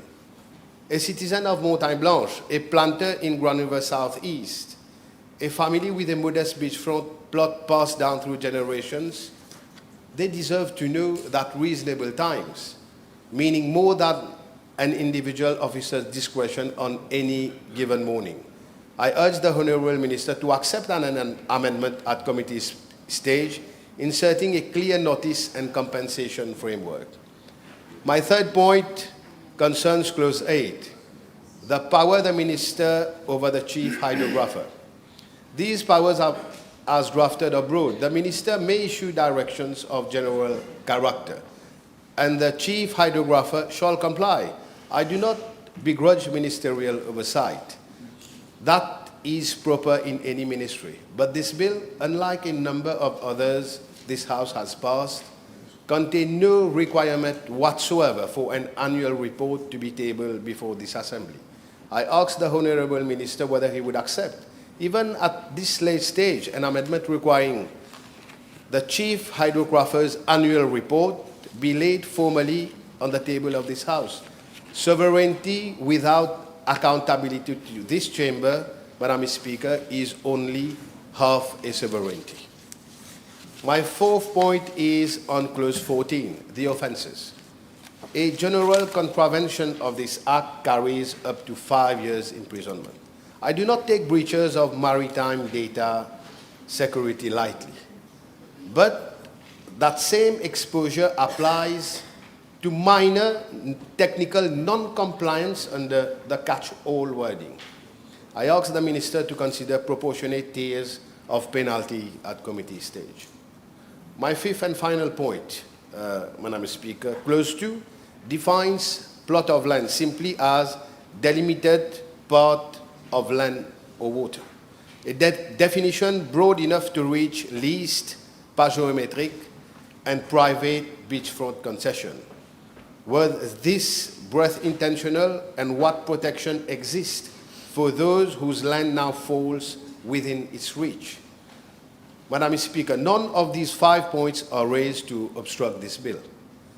They are raised because a bill establishing sovereignty over our waters should not itself contain ambiguity over the rights of our people on land. No uncertainty over a hydrographic partnership with India that has served this nation for 2 decades.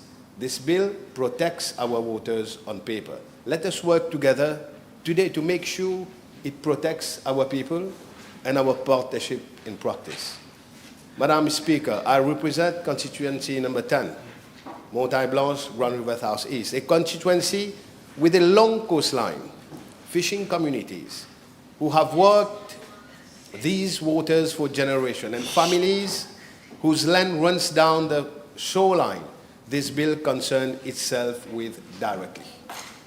When I return to my constituent this week, they will not ask me about clause 8 or clause 14. By number, they will ask me one simple question. Does this new law protect our sea without threatening our land?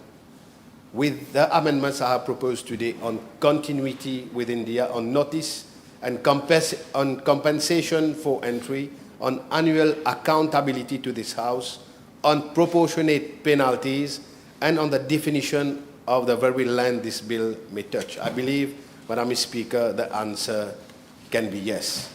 There is an old maritime saying attributed to John A. Shedd: a ship in harbor is safe, but that is not what ships are built for.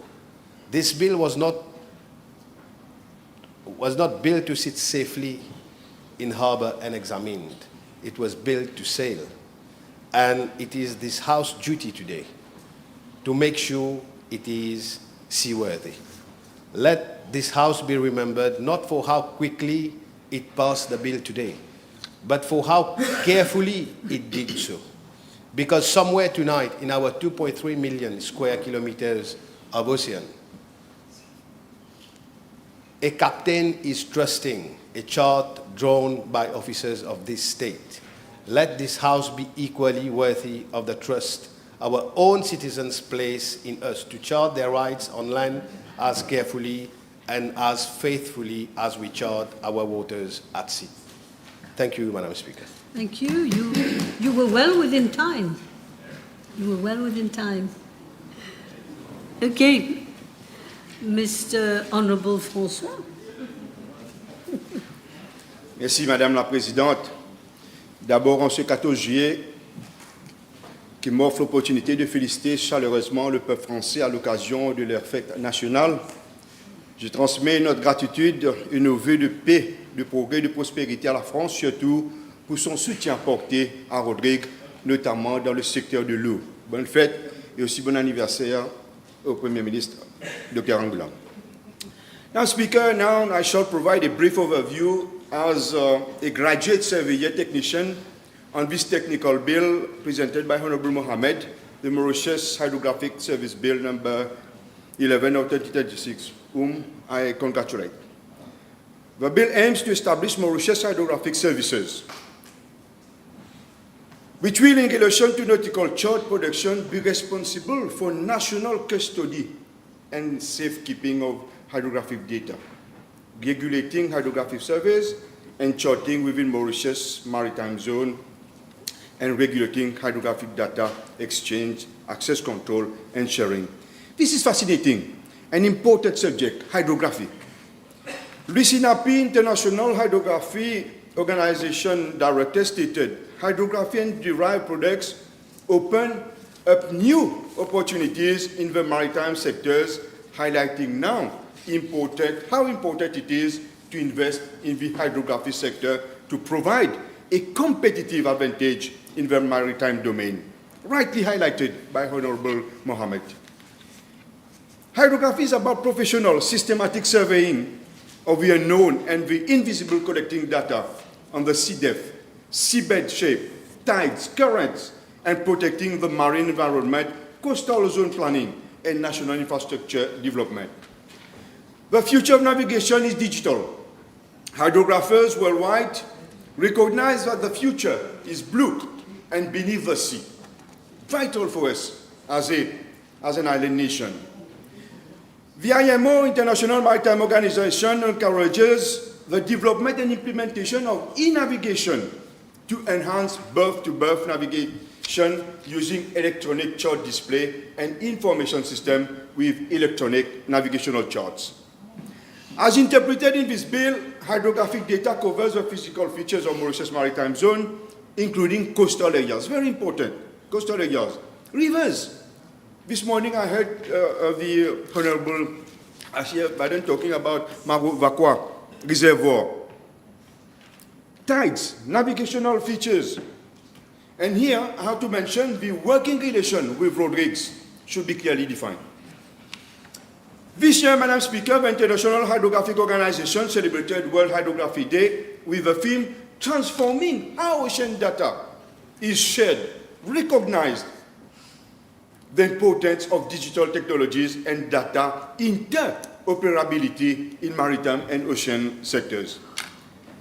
Surely our republic is an ocean state with its EEZ as defined, rightly said so by Honourable Mohammed, and especially with the 183 kilometers square extension around road rigs, essential for our sustainable maritime development.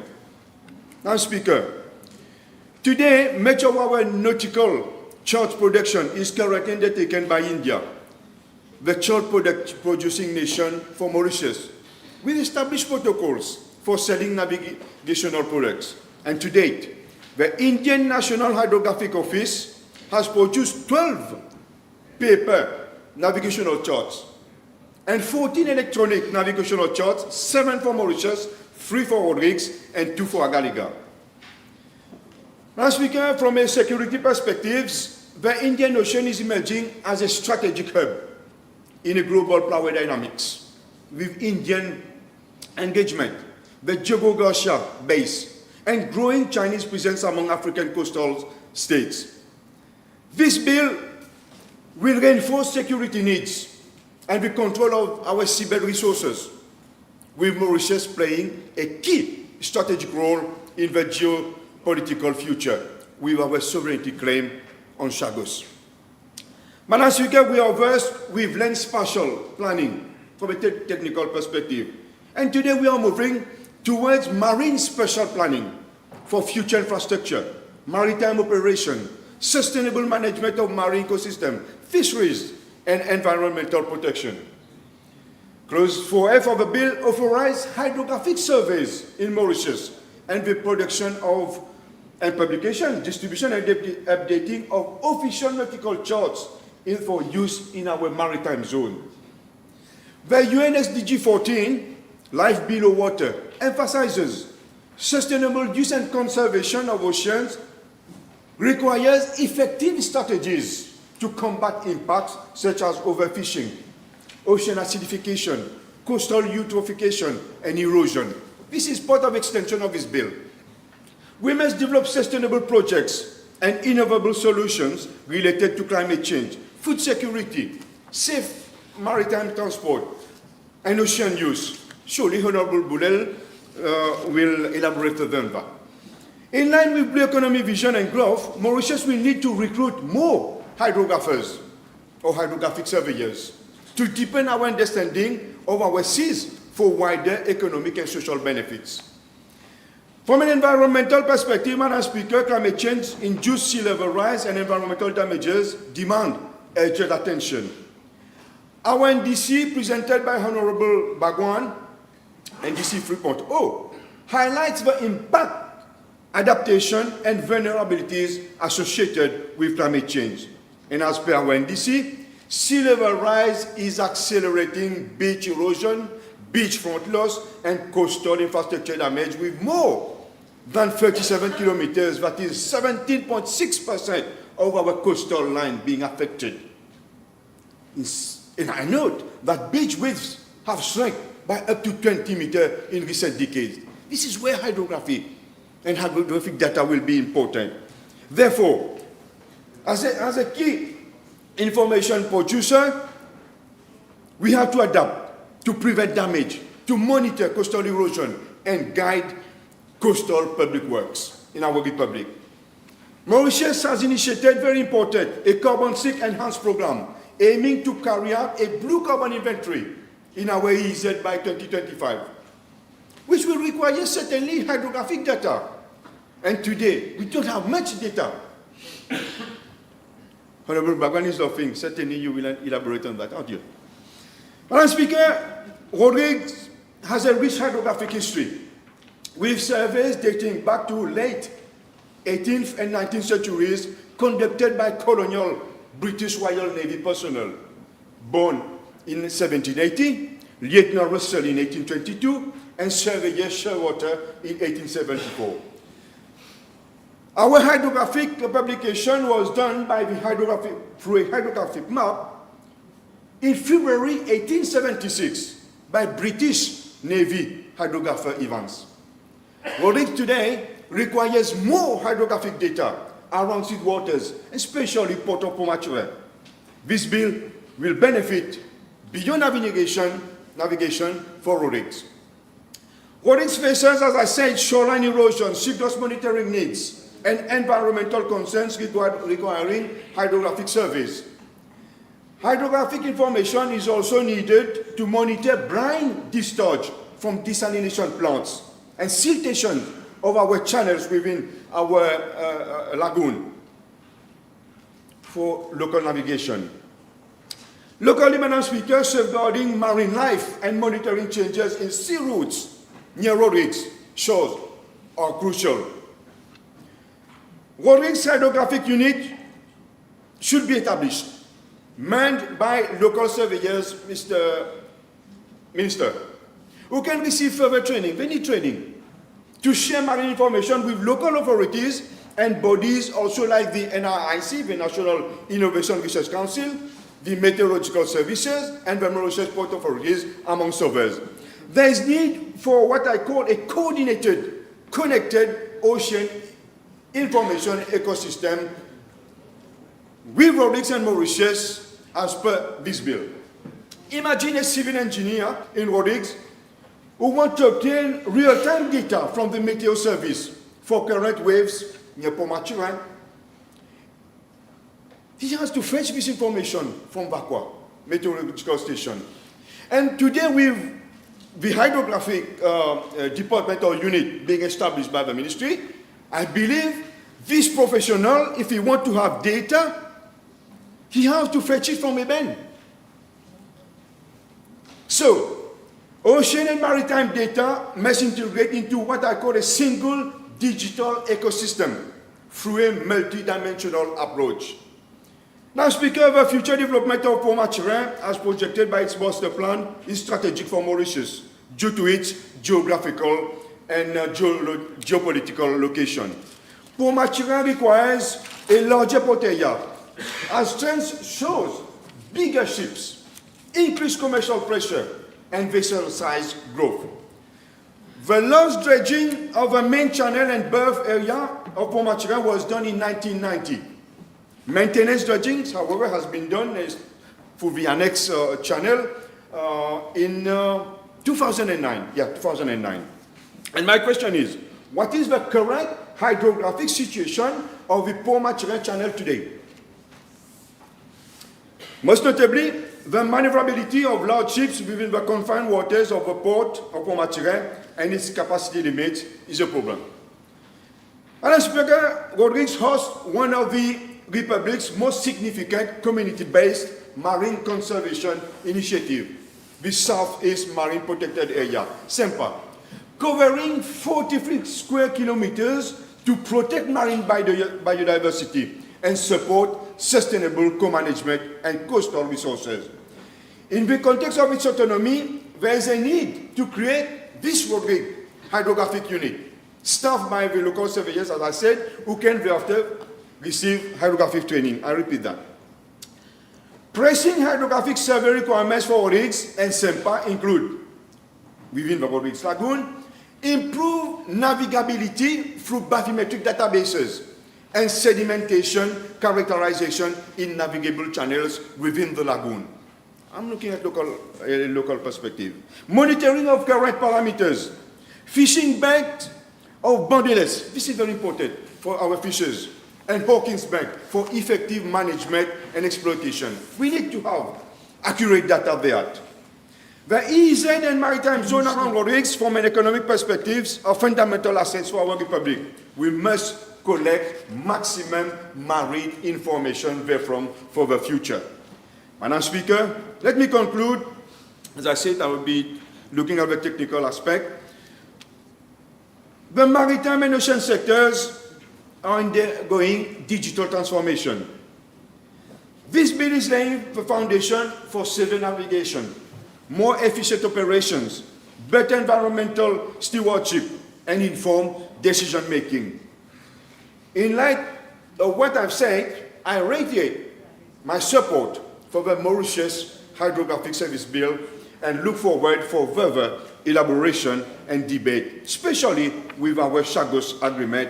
Madam Speaker, that will be my contribution, and I thank you. Thank you. Yes, Ms. Colette. Madam Speaker, I humbly beg to move for the adjournment of the debates. Thank you. It needs to be seconded. Who's seconding, Ms. Colette? Yes, Mr. Venkateswamy. The question is that the debate be now adjourned. Those in favour say aye. Those against say no. The ayes have it.